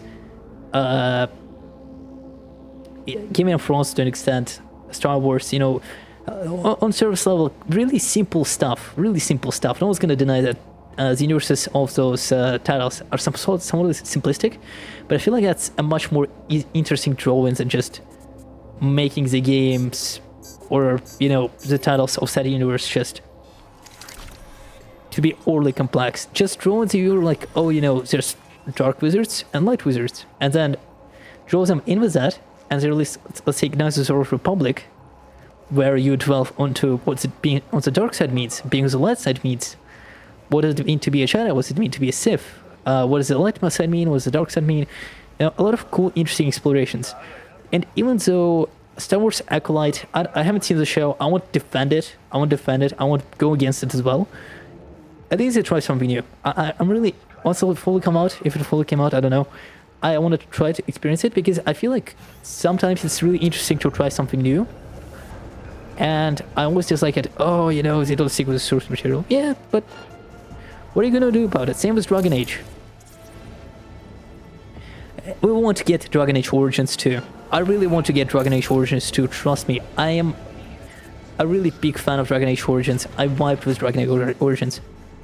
But the best thing you can do is to just accept that original BioWare won't come back. So best you can do is to check out the new game and see if it's really good. Maybe it's better than I expected. I really was not that hyped, let's say, about Dragon Age Inquisition, but I found myself enjoying it to an extent as well, despite it being not my favorite Dragon Age title. Dragon Age Origins is the best one. In Mass Effect 3, I understand that it's a weaker title roleplay-wise, but character building-wise, story-wise even, it's probably my favorite Mass Effect. A lot of good story moments, a lot of good characterization. And even Shepard themselves shine as a character a lot, which I really appreciate in the game. Are you Ro? Because I absolutely despise Was hired to get you out of blank template characters. I like my characters to have a little bit of a personality behind them, a little bit of a story behind them. I like characters that are a little bit established, which is why characters like Geralt, Then get up. V, Time to turn tail. Starkirch from Baldur's Gate. I like those characters. Even Commander Shepard, I like characters I'll handle it. a little bit established. Yeah, they're a little bit of a newcomer to a larger universe, but they still know, certain info in character.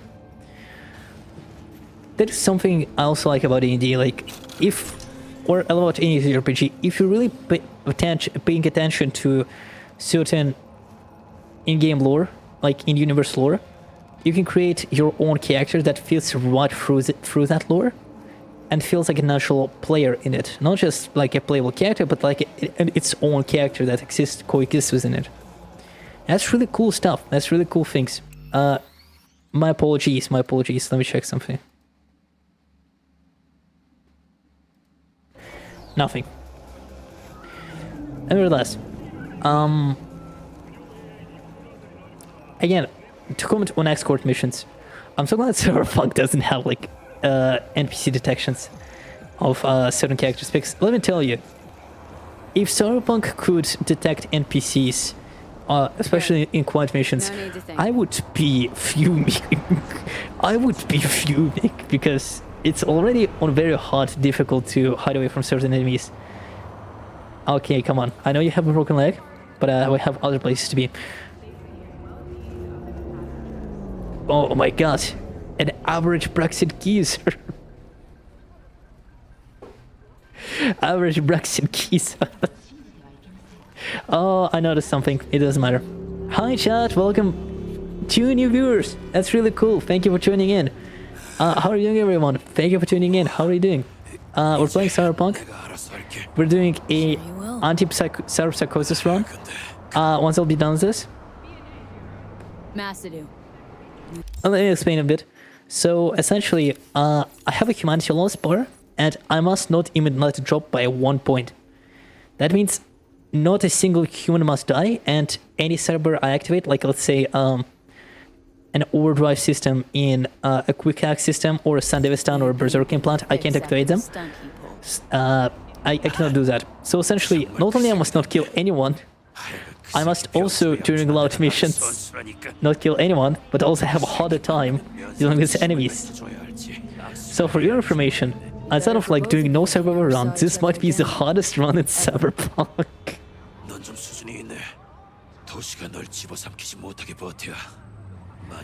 And yeah, I was yapping about random topics beforehand. But yeah, welcome to the stream. Welcome to the stream. My name is Acethecrow.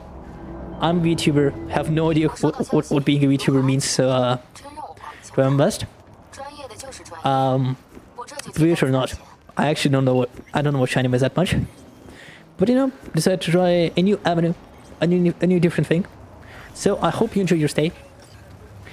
As we'll proceed further throughout Night City, within what I call is crouch jumping, bunny hopping, where if you dash and press space at a certain point, your character will increase their movement speed faster than certain vehicles, especially cars.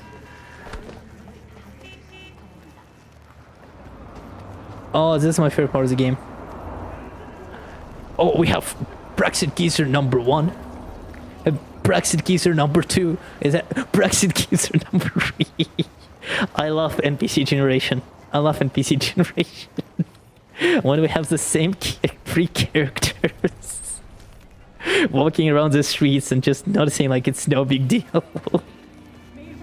It doesn't happen often, but when it happens, I love it. I don't want it to ever be patched in or fixed. This is like my favorite part of Cyberpunk. Like two twins all around Night City, just twins. Same hairstyle, same hairdresses, same attires. I love this game. I love this game without any irony. This is what people liked. Let me tell you something. Starfield. I'm not gonna say anything bad about Starfield because I don't think that'll be worthwhile. But I'm gonna say this: a lot of people are like, "Oh, you know, Bethesda jank. People don't like Bethesda jank." I love Bethesda jank to an extent, but I like it when it's with a few innovations because Skyrim has a lot of Bethesda jank, a lot of weird things, a lot of like certain weird events, but it also has some elements that makes the games fun. Like Skyrim, back in the day, a lot of people are like, oh, you know, Skyrim wasn't that good. Skyrim was that good. Don't let people gaslight you that Skyrim wasn't good. If you enjoyed Skyrim, you had fun with it back in the day, or even now, the game is good. The game is good. You want to what you think, not some random internet influencer what you think. And I like Bethesda junk for me is just little minor things that can normally be bashed in, but aren't that offensive, but are still funny. In the case of Cyberpunk, it's a few bugs that are still left in, and will definitely not get patched, let me be honest. But it's something I love. A lot of people are like, oh, this game should be perfect. No, I like when games have flaws, visible flaws. But it's flaws so minor and so insignificant that you're like, oh, it's really cute. It's really cute. You know, stuff like that. Oh my god, we have an influx of viewers. Hello everyone. Really glad to make your acquaintance. My name is Acethecrow. Welcome to the stream. I hate to explain it for the 3rd time or even the 4th time. But we're playing Cyberpunk. Anti-Cyberpsycho is this run. That means pacifist only, not activating any cyberware. Especially Sandevistan and Berserk, or even Overdrive on. Truly the year 2077 where you can just hit pedestrian on streets and you won't get anything in return. So yeah, essentially I can't use any cool cyberware except net running, but even then I can't use the overdrive system. So that essentially means that combating encounters are hard. I cannot kill enemies. And that means that I pull not just one stick into my bicycle and fall down, but 2 sticks and fall down 10 times. While riding the bicycle. Because I'll be honest, making stealth runs in this game is not my favorite thing. I love route runs in Cyberpunk. But I have noticed in Cyberpunk, stealth runs are becoming really fun if you are forced to do stealth. I've noticed that a lot of encounters that Cyberpunk brings, most of them can be done stealth-wise, and it's really cool. It's really cool. Like, let's be honest, a lot of us, when stealth is optional, especially in games like Cyberpunk, we usually don't commit to it. And that's understandably why.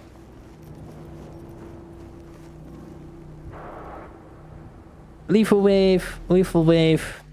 I'm sorry. If you brought these, if you brought the majority of viewers here, that's nice. But I'll be honest here.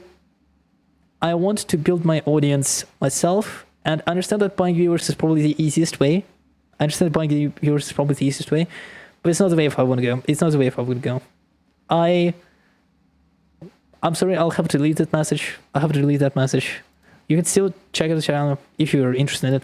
If not, it's honestly, you're right. How do I delete message? Oh Lord, I'll just do this.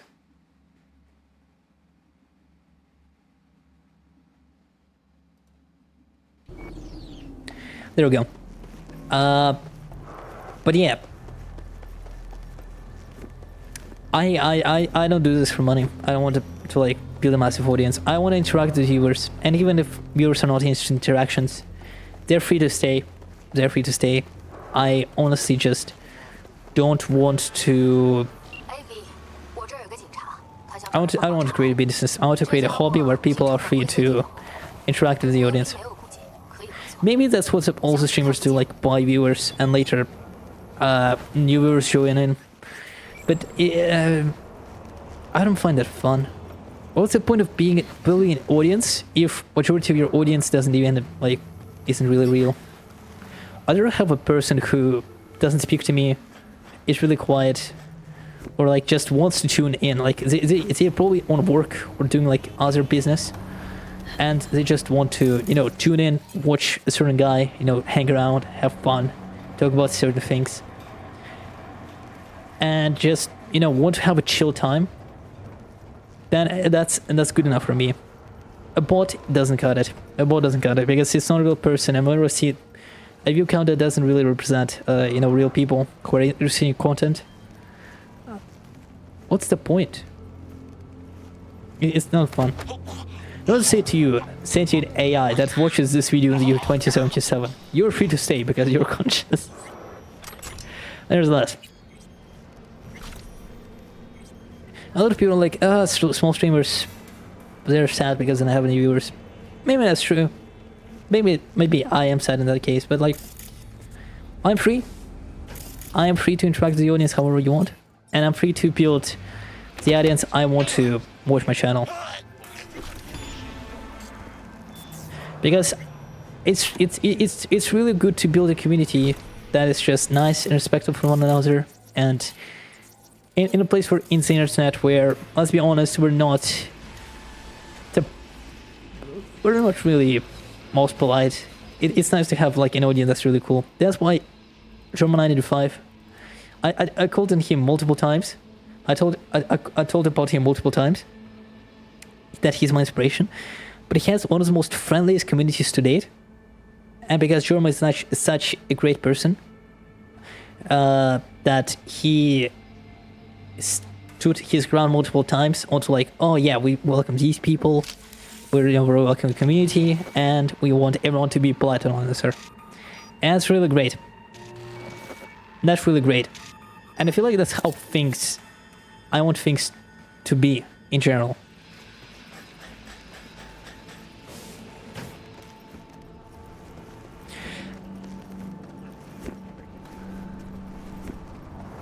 And again, from my experience, a lot of streamers really don't check chat. Some do, a lot of them. I only check streamers that like actually interact with the audience or have something interesting to say. And I'll just say that there's still a big influx of streamers who, in my opinion, don't really let the chat shine. Because as much as people say, oh, you know, it's the chat that makes the streams fun, or like the streamer that makes the streams fun, it's interaction between the two parties that makes the experience actually interesting. And that's something I want to build. Like a big back and forth between one another where we make funny bits, where we talk about random topics, and we're able to learn about a little bit about one another, and actually, you know, engage in a way where engage in a way where other medium does not allow us to be. Like TV show, yeah, we're watching like a show, but we don't really get to interact with it. But like with a live performer, a person whose, you know, hobby or job is to engage with the audience, it makes for a much interesting, more better experience. Anyway, so this is one of the harder bits. But as the best outcome for this mission is for you to tell about a certain piece of information that you stole, but and then incapacitate the target. But this is really hard. This is really hard because the game may research that I may have killed him, and for the check, I don't really have that much good implants to incapacitate the target. So it's gonna be tough. And so all I have to defend myself with is Knuckles, and let me be honest, I am chuckling because I have no stat master in that. So I gotta get my nails dry. No, or what's it called? Nails broken. I really don't like long nails. I like long nails on other people, not on myself, because I find it really weird. Like they're really close to being broken. I know a lot of people who broke their nails, and let me tell you, that nails are cool. Wasn't cool. Don't show off. I admire that. All right, now hand over those scrolls already. Choppity chop chop, huh? I've seen what's on them, you dirty cope. Kinda sad to let him go.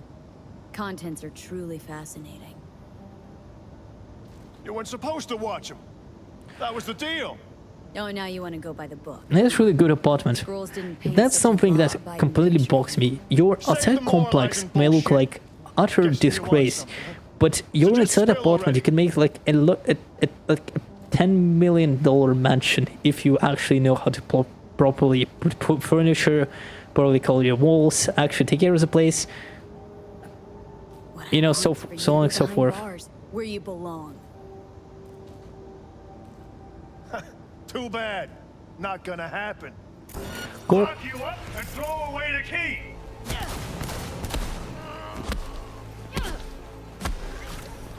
Oh, that was really close. That was really easy. I didn't expect that. It usually takes a little bit of difficulty. Aaron, this is funny more. I don't care what you fuck up your behavior in DC. Push will be push.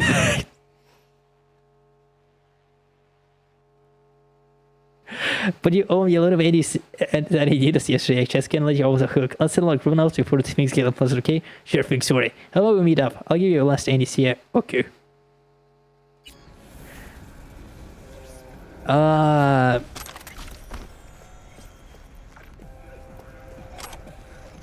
Sorry, I just got flooded in with a certain video from back in the day.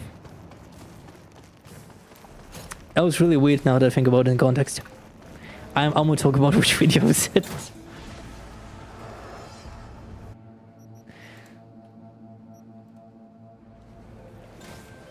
Hello. 这事儿还真曲折。不过谢谢你帮我 V， 别担心 Aaron， 让他先睡一觉。 I like pressing V and getting my card because I think I'm calling like a V-mobile, like Batman.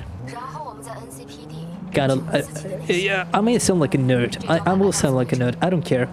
I think Batman is cool. He's one of the better, interesting characters with actually interesting role gallery.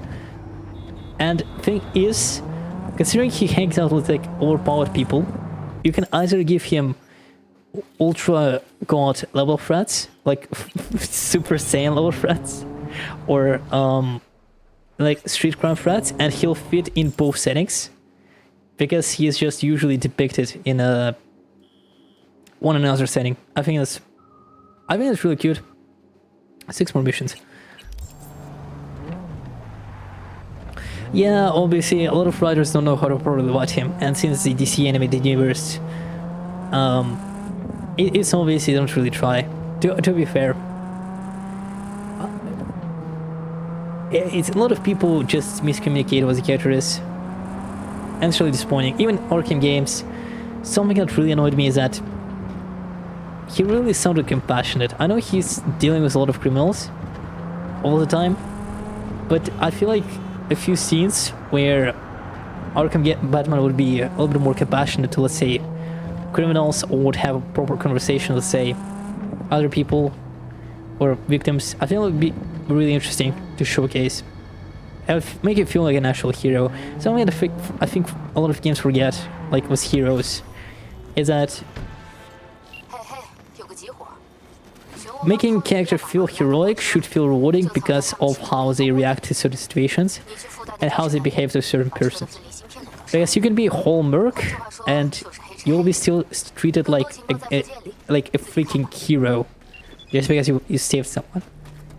I like in games where if you're just a really compassionate human being and you remain a compassionate human being and you don't get anything reward, just accept, characters thanking you, I feel like it goes a longer way. That's something that a lot of... I didn't really know about it beforehand, but a lot of people, like, don't play games with an idea that they can be, like, kind individuals. And that really annoys me. Like, of course, you have a opportunity to play an evil character, but I don't know. I just can't stick to it. I like playing as, a good character, or... Well, I can't play as an evil character, but that's because, just for experimentation. If the first time I'm engaging with a new game I'm trying out, I'll try to play a good character. Because that's just in human nature. You want to present yourself as a good, compassionate human being.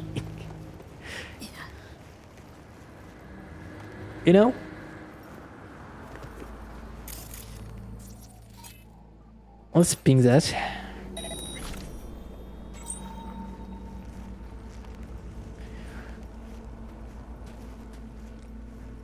Something I have noticed when you grow up is that you have less time for new things, as a matter of fact. So, yeah, you can watch YouTube videos that are like 1 minute long, and you can watch 20 of them, and by the time you watch all of them, you realize, damn, I could have watched like a whole film. But you watch those videos in the background, because let's be honest, I know you watch YouTube clips, YouTube shorts, most of the time, or you watch this during work, or during other things you do. And you think like, damn, I could have watched this. I could have watched a film instead.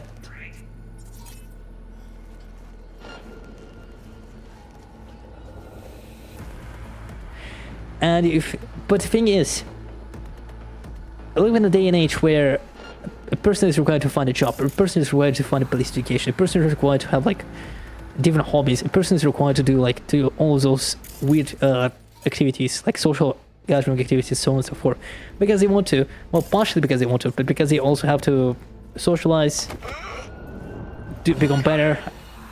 Got spotted, my apologies, and participate in the community.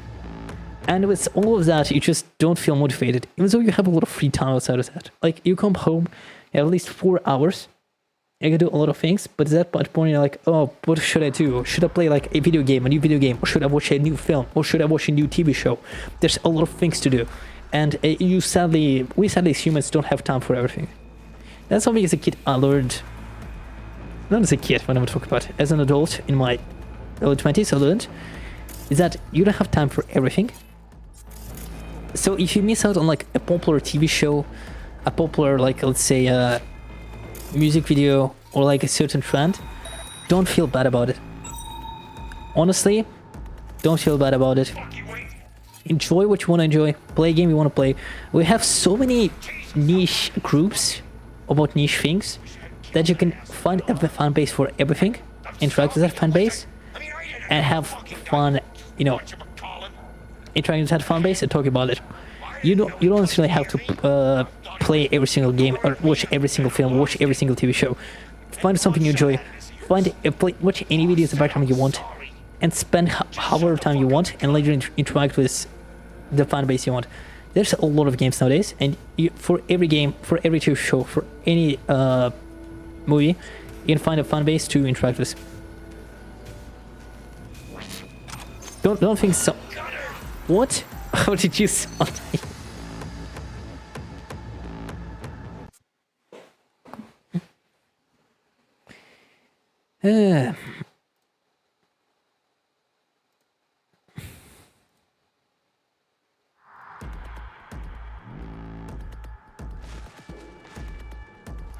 Okay, chat, let's get serial.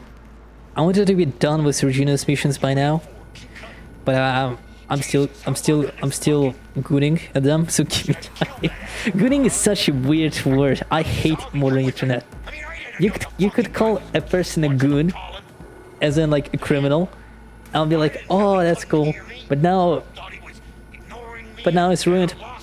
Now it's ruined. Now it's ruined, and it's all internet's fault. If you, the goon meme was so funny. Hey, I thought you hired.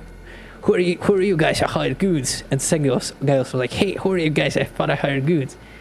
Actually, funny. I'm maybe 12. I suck. I'm sorry. Actually, 5-second attention span. I'm a fish.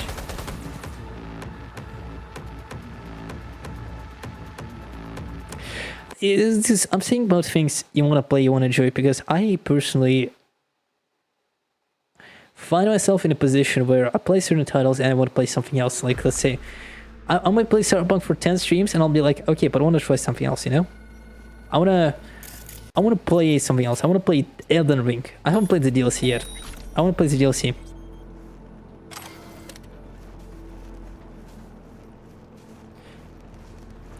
And you can't have that.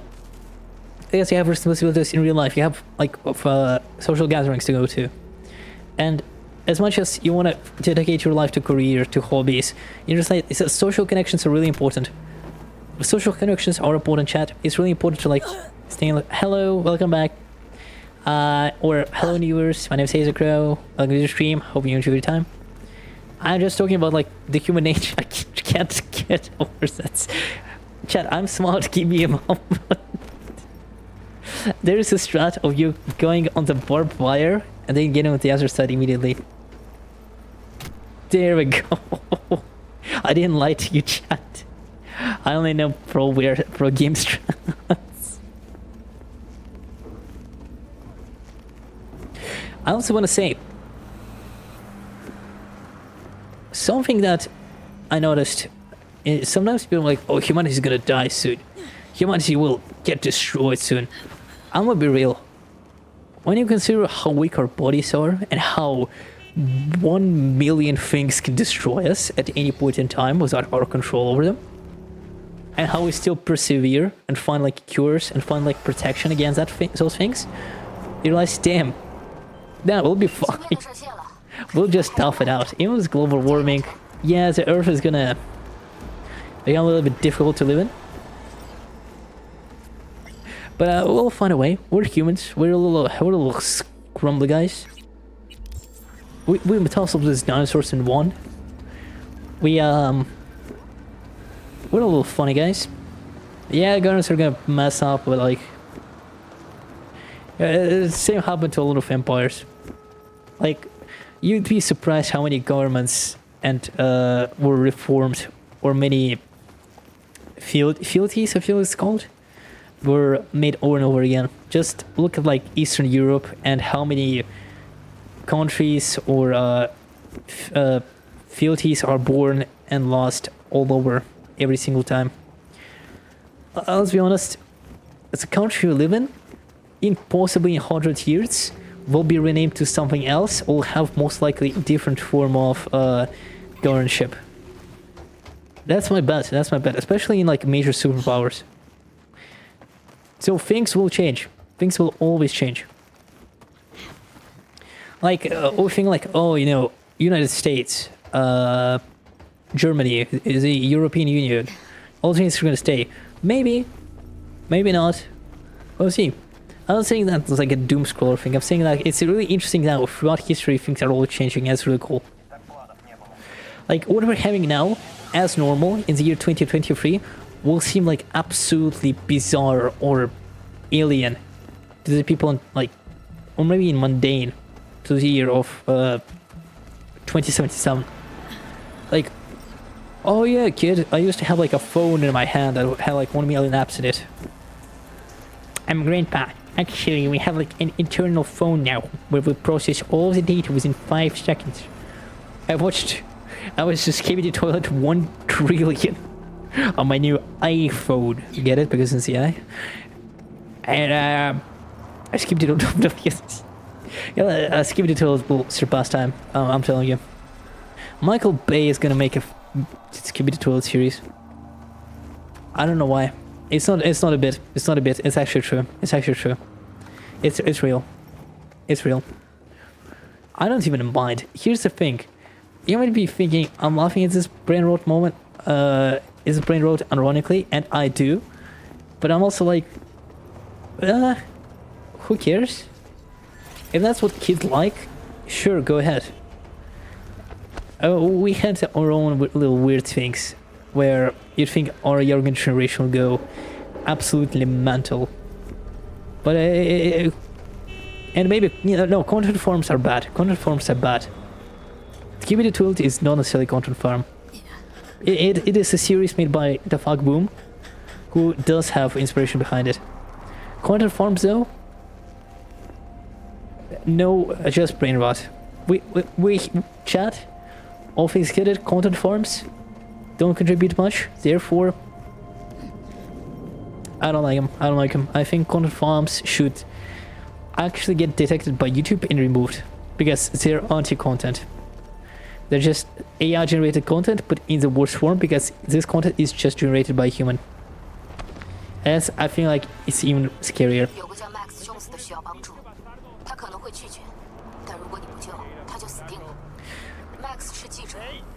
Oh yeah, dude. Fuck. Oh, sorry for swearing, chat. Sorry for swearing. Too scary. You suck? Question mark. ZTS, yeah. I don't know what those things mean. God Chrome. God Chrome. I don't know, it's so weird. Hyperbolic rewiring. I like this. I don't know if it's anti. I like this somewhere like advertisement, like actual corporate greed advertising is this. The scary spot for me nowadays is Twitter accounts like OperaGX. Because all things considered, OperaGX account, you know, the meme troll account. Well, not troll account, it's just a meme account that advertises OperaGX but also posts memes and also makes you know, funny remarks. It's one of the best advertising campaigns ever made, to the point where other people are digging in. Because they put some guy who does shit posts and pays them money to do shit posts. And it works because people download OperaGX as their browser. And let me tell you this. It's scary. For me, it's scary because that means that advertisements are now getting into the internet niches, let's say like, you know, more memes, and tries to capitalize on it by using, you know, the company to trick it. It same happened with Wendy's. Like, Wendy's were making funny remarks to McDonald's, and it was like, oh wow, Wendy's are so cool. Wow, they're really getting McDonald's. And it was just a big advertising campaign.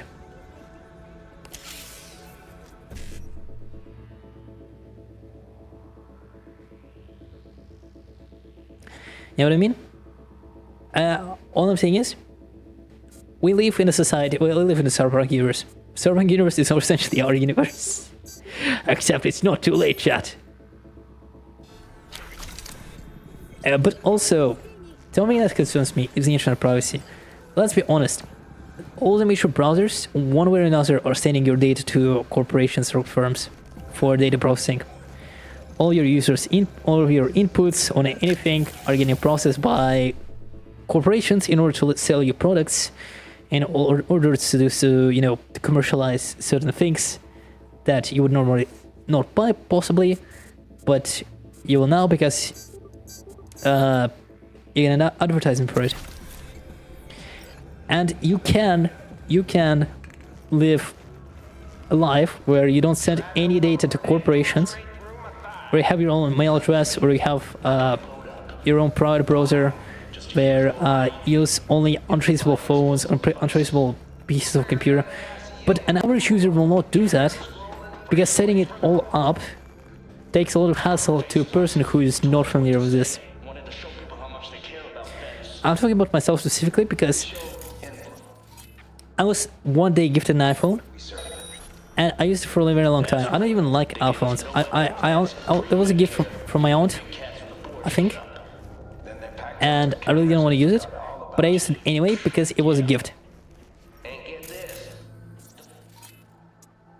Those implants, we had to give them back. Replaced them with these And you had to use it. You had to use it because why?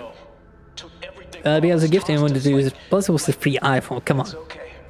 Why would you use it? Come on.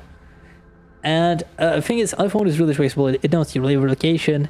It's very not linear. The APK files, for those who know, it's application files that you can download not via the Google Store, and stuff like that. And they also remove stuff from their official Play Market. That means that your experience on the platform is a little bit of a difficult one. Let's just say that.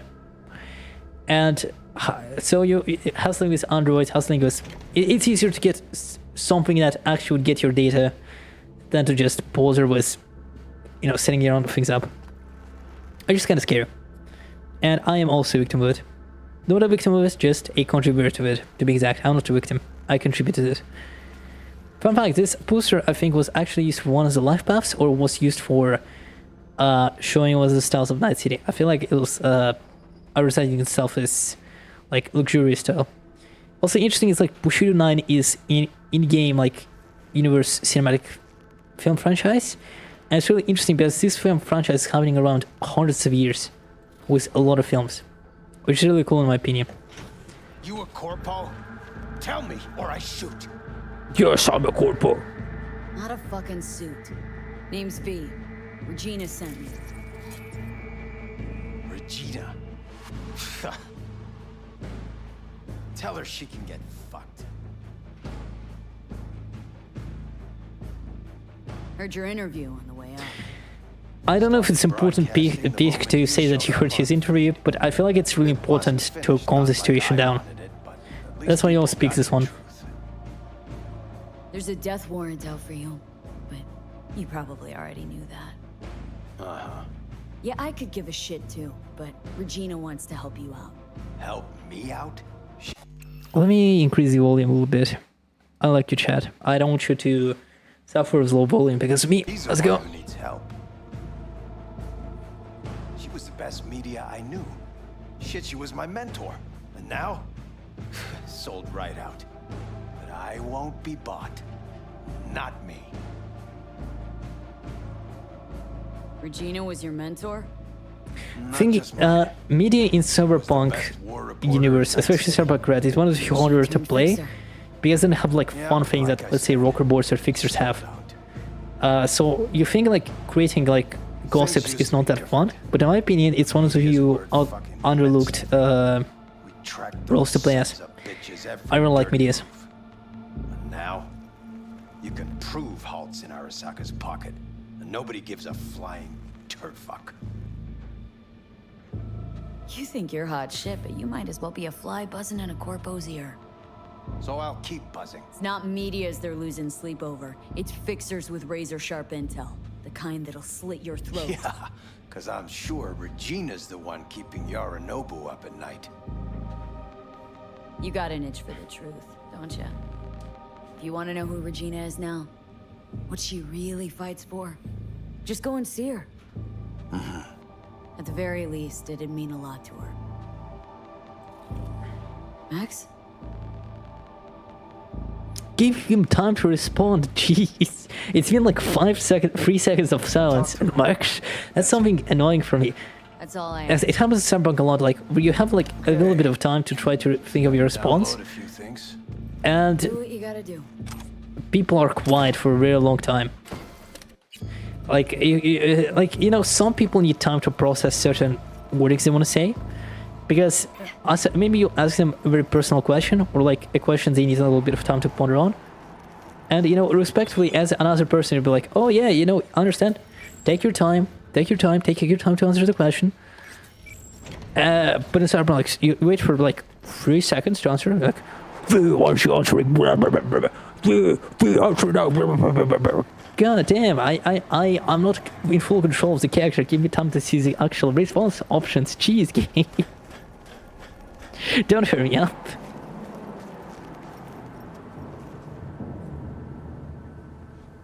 A chauffeur? What's next? Champagne? Black market synth cigars? No time to waste. Let's go. Take care, Max. Yeah, I am a favorite character in Cyberpunk, Regina's driver. I drive. I love it. I recently saw Drive, the film. I feel like a few months ago. But let me tell you this. Really good film. Really good film. 谢谢你帮忙，幸好你说通了那头巨驴。现在我来对付他，委托结束。Let's hear gigs. Yeah, a few gigs and we'll be done. I feel like we're gonna be done with Regina's gigs and we'll be finishing the stream for today because I'm be real. I want to leave the fun part, the main mission part, for its own stream.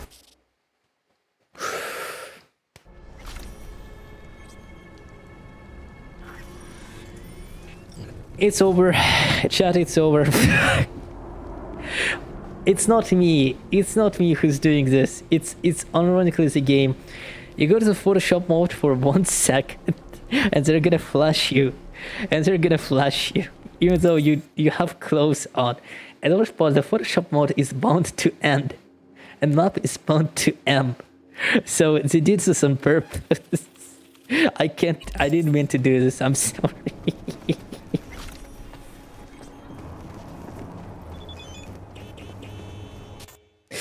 I did it again.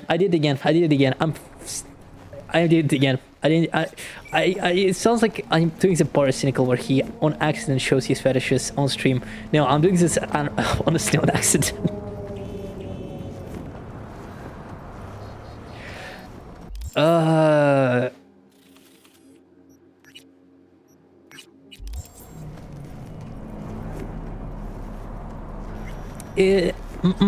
Something I don't want to turn in is a slop channel that honestly reports the news. At one point, I almost became a slop channel.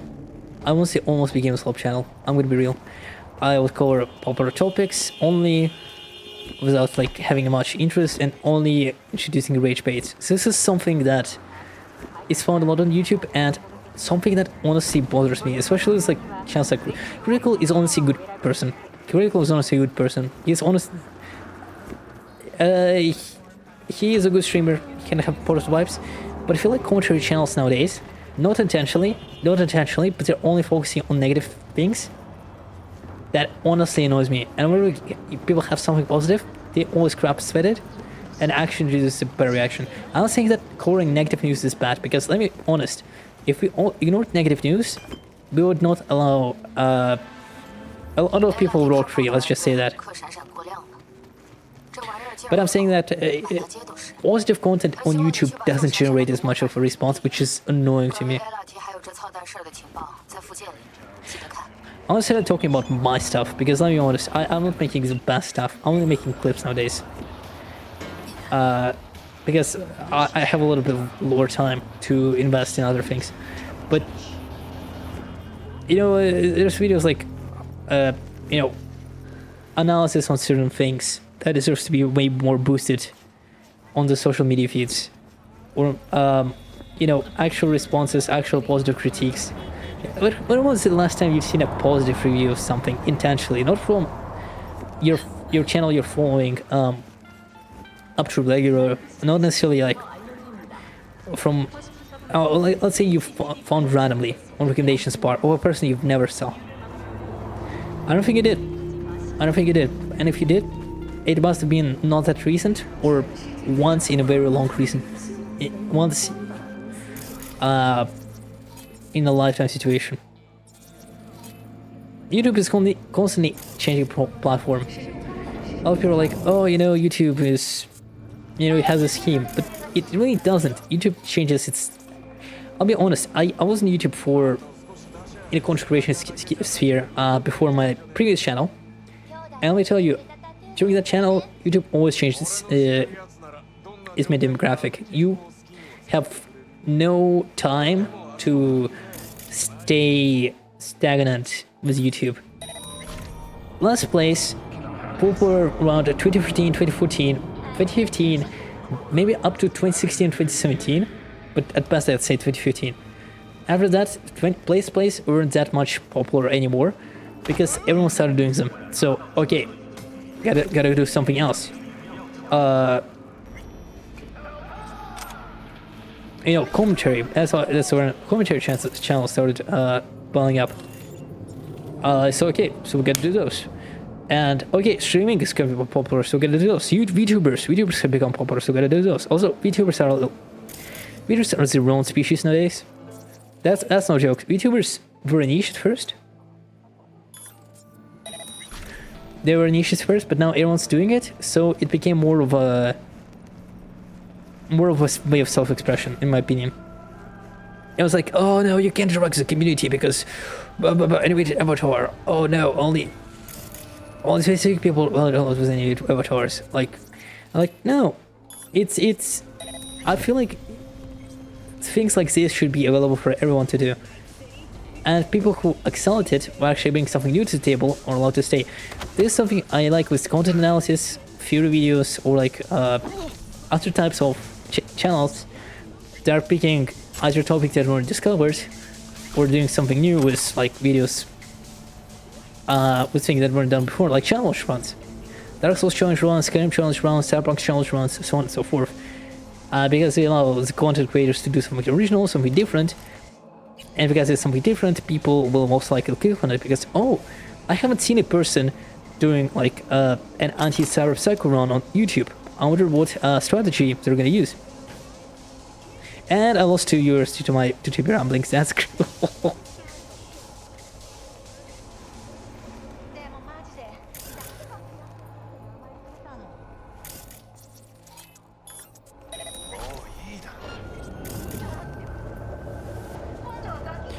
I was really close. I don't know. I did. I'm gonna play to Gods of Olympus if they exist, for thanking them on this little gift they sent my way.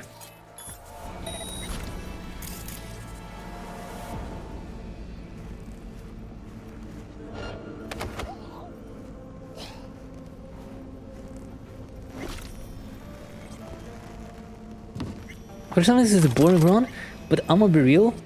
Again, I could have easily just went in, shot everyone's building left within like 5 minutes, but this actually makes you think like, oh my god, what's the layout? Where's the camera? You know, how many enemies can I catch up? How many enemies can I kill? Again, challenge runs allow you to take, you know, knowledge of the game you did, actually respect certain pre-planning you have for the game, and with this pre-planning, you can strategize a proper way to play the game. That's really cool. That's really cool. That builds engagement, that builds interest.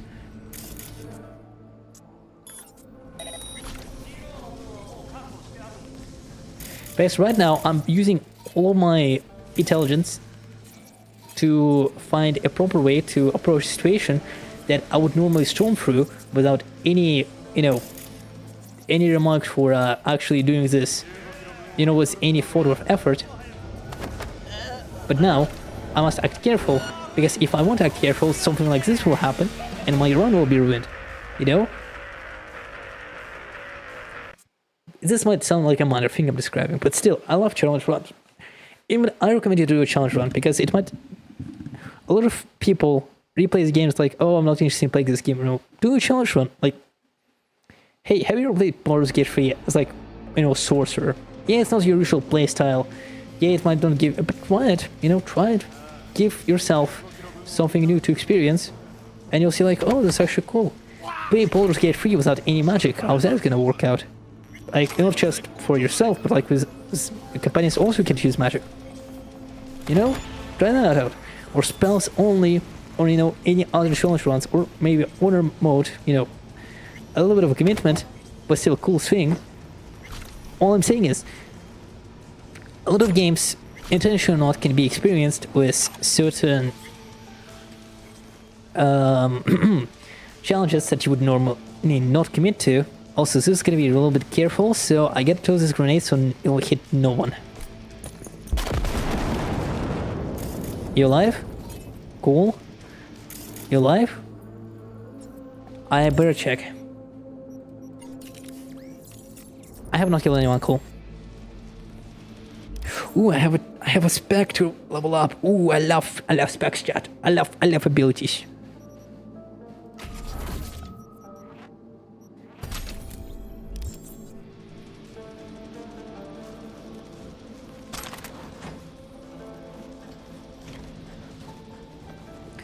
Cyberpunk is such a good game. After 2.0, it's such a good game. A lot of people will possibly say, "Oh, I know it's not that good." I disagree. I honestly disagree. Such a good redemption arc. Honestly, a better redemption arc in my opinion than that of No Man's Sky.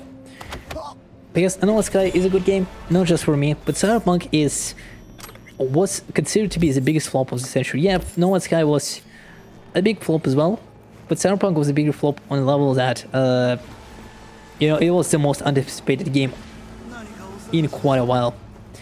There were big expectations. I'm gonna tell you this. You'd feel like, oh, I could just release this slop and forget about it. No, CDBR manned up and actually fixed their mistake. Should have been their mistake? No, they shouldn't. They paid for it, trust me. CDPR paid for it. But now, I do believe a slight bit of trust is regained. Although I will not pre-order the next title, I am really much excited about what CDPR has to store because they are moving to Unity. My apologies, Unreal, different engine, Unreal. So I am heavily interested to see what they are gonna cook. Okay, my game is not doing good.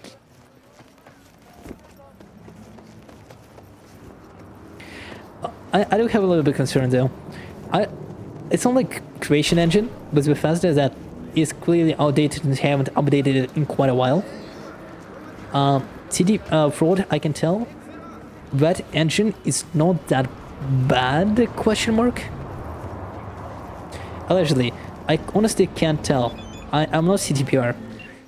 From what I understand, that engine was much more harder to work with due to needing to train more employees to work with it. While Unreal is a available engine, it's much more easier to get into and you don't necessarily need to train majority of employees for it.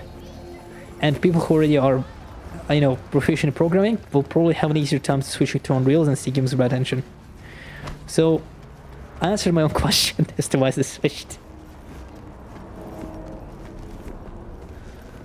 I kind of wish more developers went that way. Because while I still appreciate people who make their own engines, and try to make their own mark with their own technologies, I feel like a lot of AAA studios are having difficulties with keeping with the same engine. It should be no shame to switch to a much more widely available one.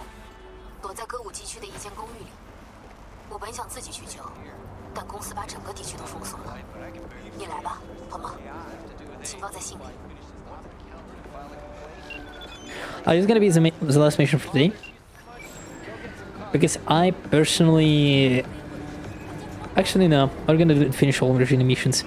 Okay, so this one is a little bit icky, but there is a good way to progress through here. There is an alleyway around here, I believe. It has a 1 military guard. Let me find him. There we go. There we go. So what you do in this case is you do this.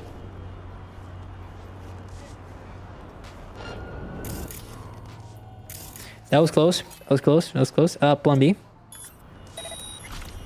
Be on the lookout.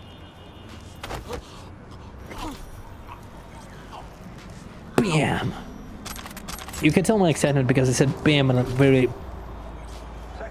loud way, I think. Bam! I love this game. Militech is probably my favorite guard trip. Acethecrow. I know it's just green uniform, but still. I like it. I like army fits.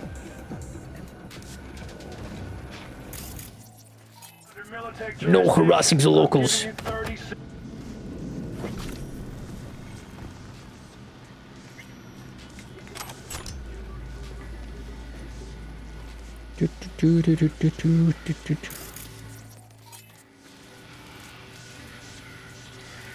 Stealth is really broken when you think about it, because 4 HP enemies that would have a hard time. This are getting taken down really quickly. It's really cool. And fun enough, we actually have been here last stream, getting to a student other objective. It's really cool how they utilized locations they already got familiar with and managed to flip it on its head.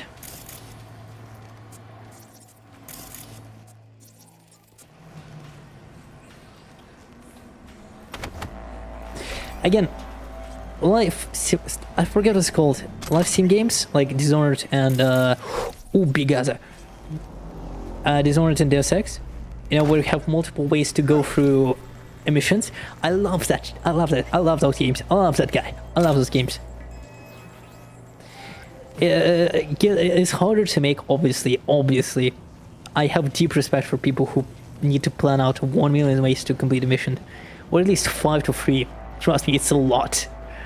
And allow actual experimentation with the genre. Again, we respect the game developers on this channel. We respect game developers. Even Mario games, even indie games. Making games is just hard. Finishing game, already actual challenge, already respectful. Oh yeah, but they haven't made GTA 5. Who cares, dude? Okay, so every game has to be GTA 5. Every games have to be Call of Duty. Sometimes you just need one person who makes Stardew Valley on there. Not really. You have no idea how bad the workstation was. For those who know about the development of Stardew Valley, know that the OG setup with developer was just a tiny, like, old school computer on a few cardboard boxes. It was not made for gaming, for game creation. But they persevered, they made it, and it's, I don't know, it's just really cute how, through sheer will, through not that much of a good aura, they made one of the most influential games to date, because everyone plays Stardew Valley, and it's really cute. Fuck me. Hopper, in the back. Also, this gun, I really like it. Got it. I don't like this gun. I don't know why.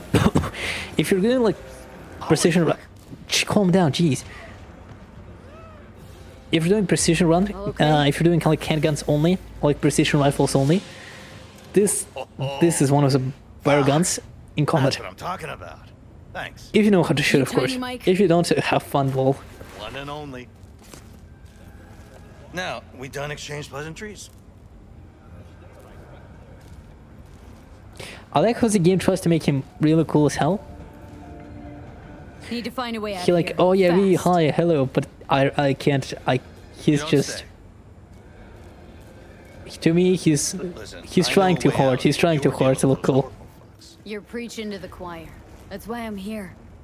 So we doing this? You ready? No time to waste. Let's go.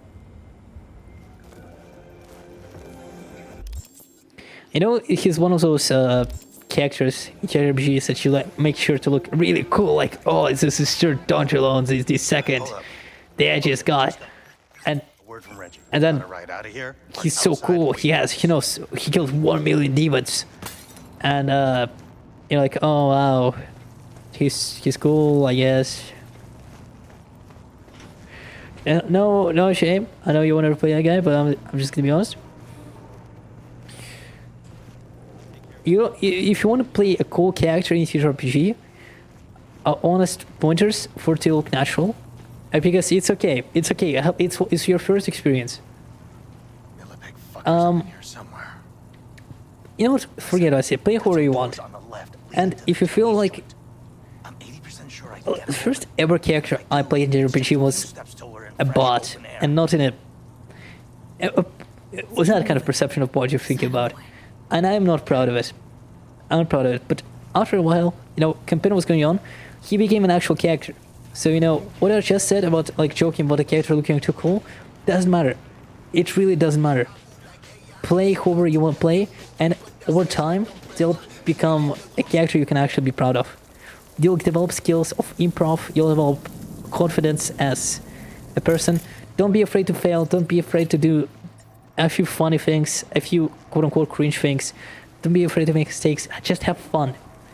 and over time your character will become somewhat better. You wish like, oh, I played this, I would have played a cooler and actually better written character at first, but like, yeah, but you would have learned the skills of becoming a better player, of playing your characters better, if you weren't starting as, you know, a newbie.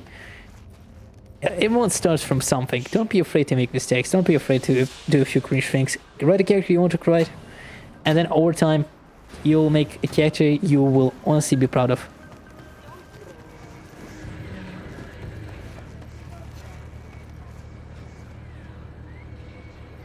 Here. Oh, that's my favorite interaction. Delta. So he was like, oh yeah, I am telling you, Mike, come here, let's talk. Let's talk, yeah, come here, yeah, let's chat. You're gonna then, he was like, okay, I'll answer any of your questions, but you can do That's my cue. this. Guess I better get going. Hey, one more thing. Don't even know who I should thank for saving my ass. What do they call you? Bye, Take Mike. care, Tiny Mike. Yeah, thank you for bringing me one block down. That was really cool. 收到小麦克的消息了，谢谢帮忙。跟专业的合作就是舒服。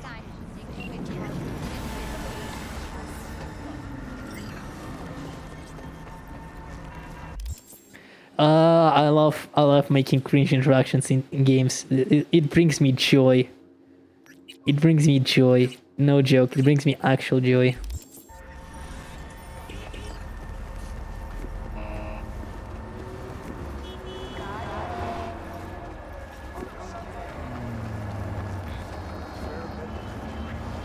Oh yeah, that's also here you go. Here, all yours. What's so good in you? God bless. That's really annoying. You can only spare $5. Like, obviously it's a fictional NPC, but like, you see that we have like $100,000. Come on, you can give like a thousand. You can spare some. €1,000 can get you a lot of meals in Night City. And based on the Red RPG book, you can afford a good apartment and a good lifetime supply of good stuff. 你应该已经知道了，歌舞伎区来了个新中间人，是个毛子，没几个星期他已经干了好几票了，具体不知道，不过我们会搞清楚的。你去把他的数据芯片偷来，里面什么都有，附件里有咱这位同行和差事的信息。Oh yeah, USR has collapsed in this universe.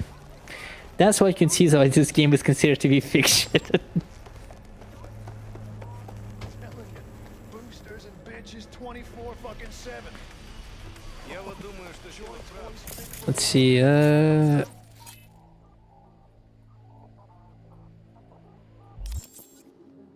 what do you mean no quick hacks installed? I have quick hacks, that's weird. Yeah, remember. Put the word out for you. Still no sign of work. Yeah, Chumba Court. How am I supposed to know? Come on. You already owe me a lot, bro. Bro, Everyone knows about the sick. I watched the recent... No, I didn't. Back to work. Well, I thought I did, I didn't. I just saw one episode. I'll spot you. Later.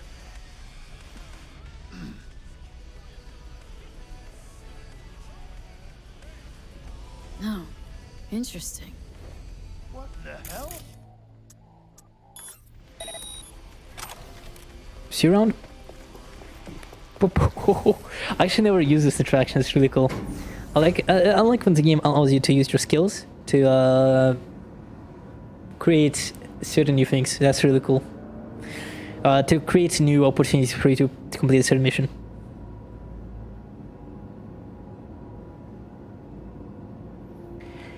I don't like bare bones stuff I'm saying about, but I'm a very games like Cyberpunk, games like Dishonored, games like Deus Ex come once and rarely appear again. As sad as it's to say.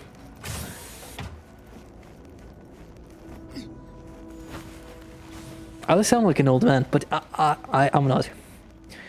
I'm really interested to live the rest of this life and see what you know, what else the indie gaming industry has to offer. Because I'm not like, oh my god, you ruined games. I'm actually one of the few people who is hopeful for the industry.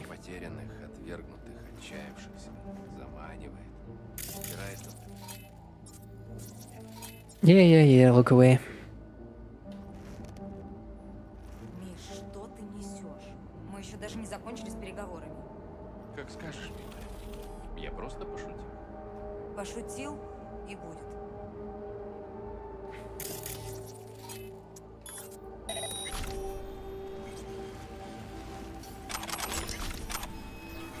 Peek.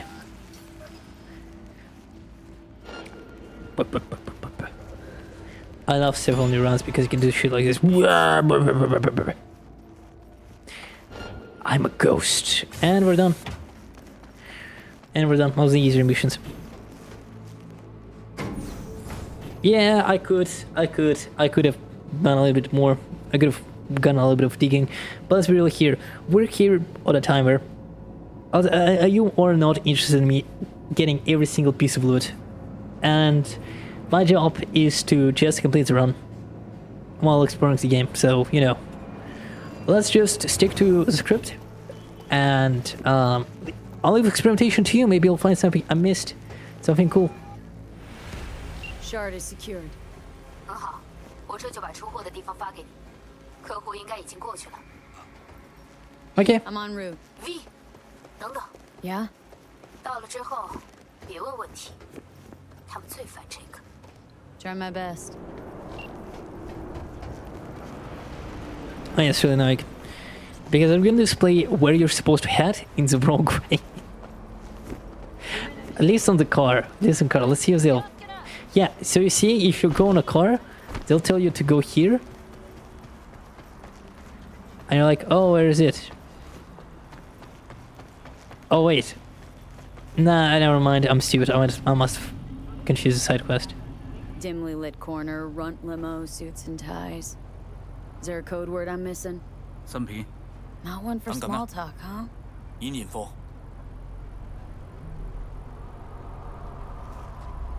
有啦，6軍中校。數據呢 What do you mean Lieutenant Colonel? 我識套層加密， Nice one, stranger. I can tell that. 要攞翻去先可以解碼。你可以走啦。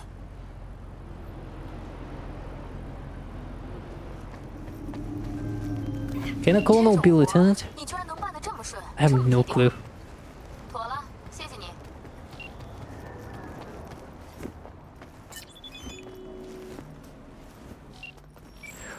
Okay, if someone wants to fight me, I'm not in the mood.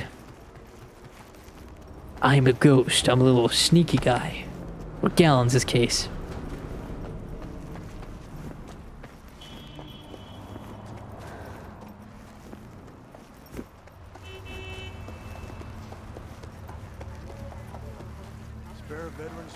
I already spared you a change, but sure.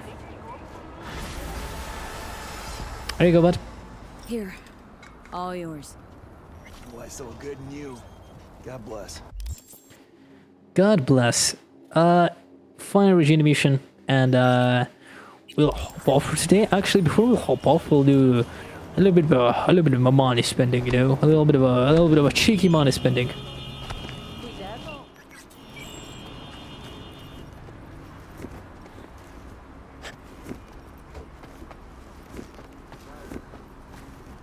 I honestly have no clue where the heaters for British come from. I like British. I like their little. I like the accent. I like the pronunciation. I like culture. I like the people. I like different people. I like different culture. It's really cool. Like all British people be like. I guess my favorite thing was like British people like. Off to see wife Susan. She go to my Bugatti, and like it's meant to play for laughs, but the person in the video has a wife, has children, has hobbies, has friends, has a stable job, has a car, has a good house, and It's way for lives where you're like, oh, you know, he has a lot in life. That's kind of cute. 我的客户有危险，你得把他救出来。你要是能去，我感激不尽。具体看附件。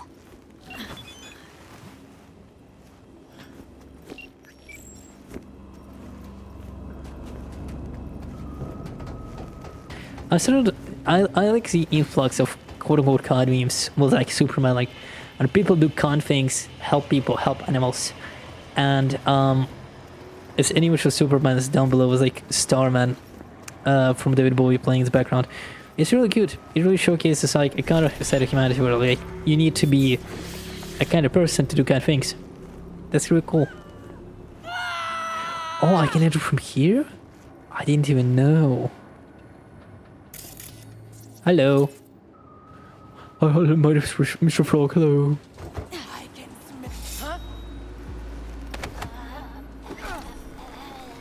How does Cyberpsycho encounter, by the way? I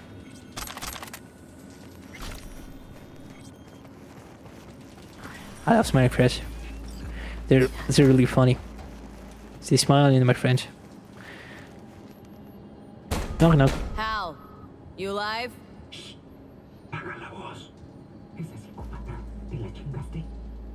Sure did. You can come out now. Oh yeah, almost how the game will say, "Oh, you killed her. I'm sorry you had to kill her," but I know no deaths, no deaths. That's really weird because the game. I think the game expected you to actually force to kill that doll. Expecting that, oh, you know, it's the only way out, but you can clearly incapacitate her, and even the game concept is incapacitation. Well, that's my job done then. Till next time. ¿La próxima? Espero que no.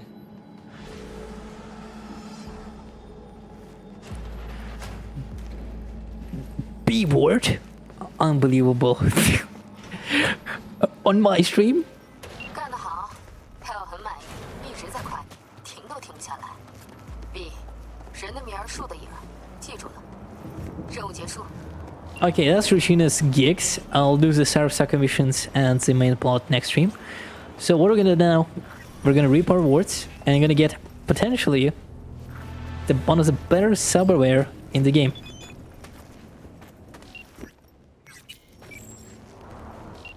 So I'm gonna invite my car and let's see what we got. Oh, we got Axolotl, minus 5% cooldown for all cyber after neutralizing an enemy. Wow, that's cool. I don't think we need it. So you need this thing to cool down Sand Devastan's Berserk implants overclock on, let's say, the operating system quick hack's operating system. But as we established earlier, I don't need this. I can't. I don't need this. I'll deposit my legendaries though.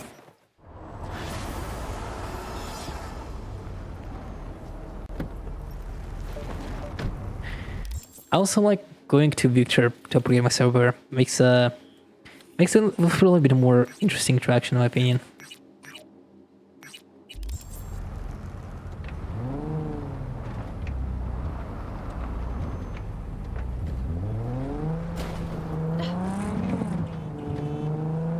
Yeah, Cyberpunk is such a great game. I know it could be done better, but you can say that about every game. You can say it about every game. Every game could have been done better. Every game could have been done better. And I don't care. I still like Cyberpunk. Whoa, calm down.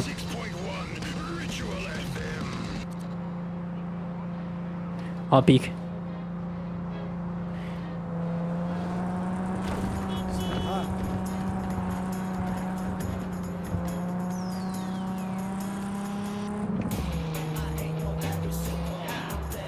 Just go. No, it's 000. Oh no, I'm a hero. Oh, I'm a hero. Oh, you didn't outgrow.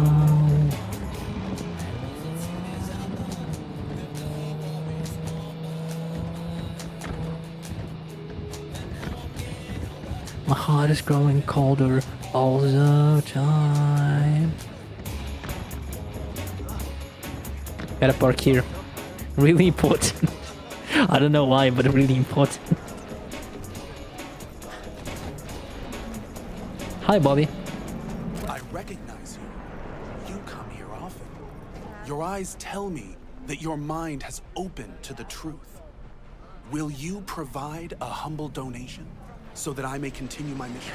Sure, Gary, my boy. Here, I gave like a homeless man $5, but sure.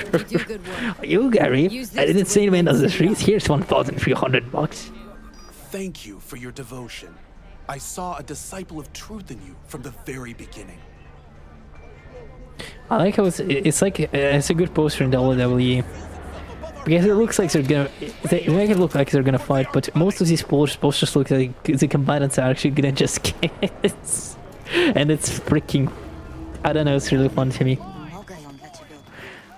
Like, oh, they're so close, they're really personal space. Now they're just gonna kiss. I don't know. Was thinking about swapping some chrome. Got any new toys? Have a look.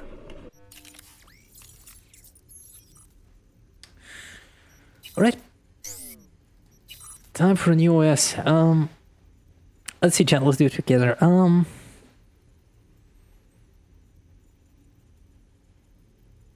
While scanning. Okay, I don't remember Arasaka MK2 being that good, so we're gonna skip this one.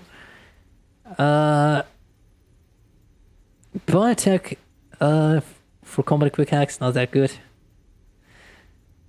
Against enemies affected by non-combat quick hacks.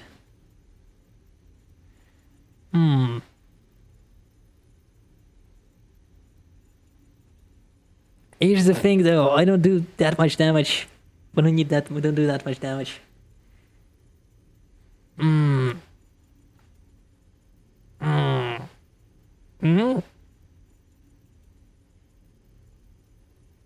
5% direction for combat quick hacks. I'm that chat. I'm sorry. I'm that guy in McDonald's who's like, oh, here's the menu.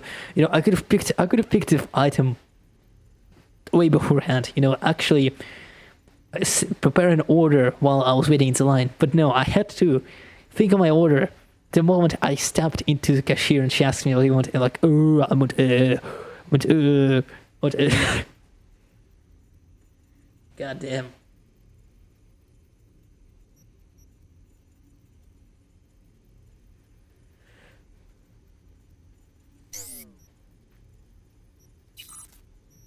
I can't really activate the Sandy or Berserk. Can I? I cannot. Weapon damage. Do I really need it that much? I'm not even gonna use combat quick hacks all that much.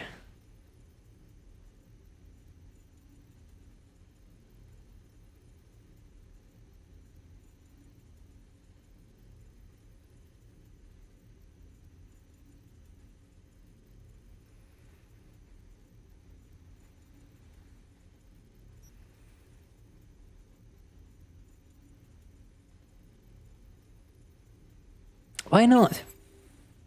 I have an ideas to do with Statronic Crippler, because there are a few quick hacks that disable guns and just disable server for certain enemies.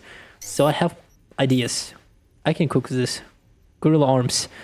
Obviously, our highest stat is cool, so our best bet is to go with something that allocates with cool. So let's see.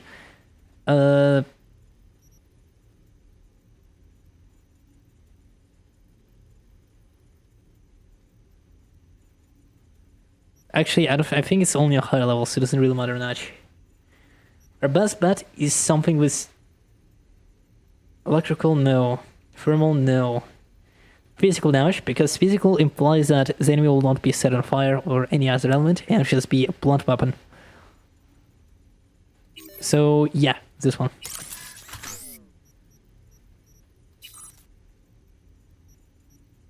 Let's see. Yes, optical camo. Of course, how could I forget? Optical camo is really busted, because, let me show you in a bit. Let's just burst for now. It'll help out a lot during our little journey. And Cyberlex is second one. I personally recommend you picking. Actually, don't know. Quieter movement.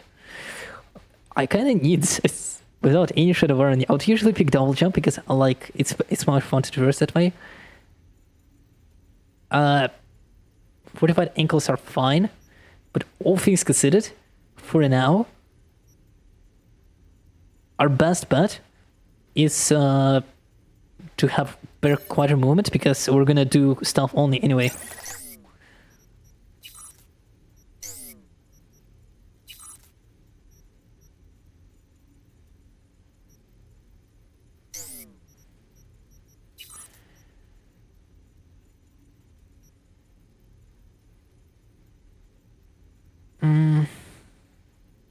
Unless enemies and turrets is really good.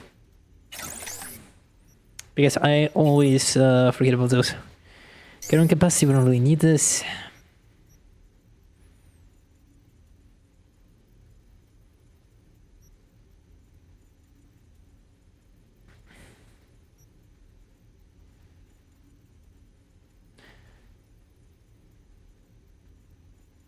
Synaptic accelerator is really fun on paper, but it also slows you down. So yeah, anyway. Yeah, around recovery rate. That's really cool. Okay, we have done a slight build. This is a perfect alright build because let's see, server arms, guerrilla arms specifically, are the only piece of server that allows you to go in loud mode, but also neutralize the enemy. So to pick an optical camo, I'm going to show you a little bit trick, which I really like it for. A certain skill tree that makes it really, really useful, especially for self-run. And because non-combat quick hacks in the future that we're going to gain will disable certain enemies, this could also peak. So let's first equip this one. I only have 4, but it doesn't really matter. So let me show you. Let me show you. Sorry for saying so much, but I'm a little bit excited. Ooh. Oh, apologies. We don't need this for now. We're not gonna hack any vehicles in the meantime.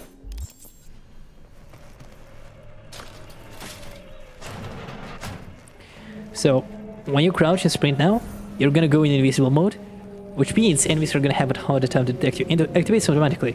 Usually, it would, and I don't even need. I'm gonna show you. I don't need. What usually takes a grenade slot.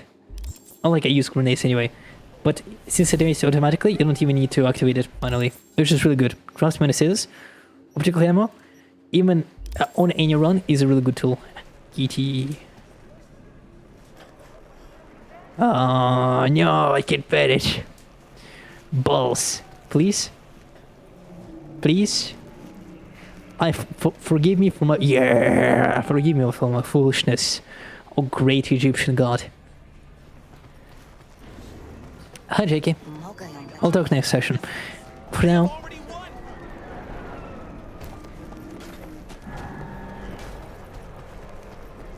Okay, let's get our little Palace of Dreams. Chamber of Dreams, I forgot what it's called. And we'll end the video for today.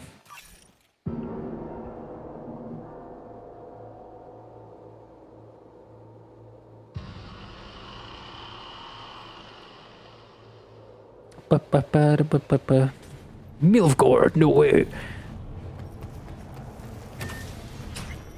Okay, chat. That was really fun. I really enjoyed our little get-together. It was really great having all of you tonight. Oh, it's green screen. I'm gonna fix that later, it's fine. It was really great having all you newcomers, new viewers and all. Really appreciate your time today. And I hope next time we'll even have longer streams and even better time spent. It was really fun playing with y'all today. See you around. Bye bye. Bye bye.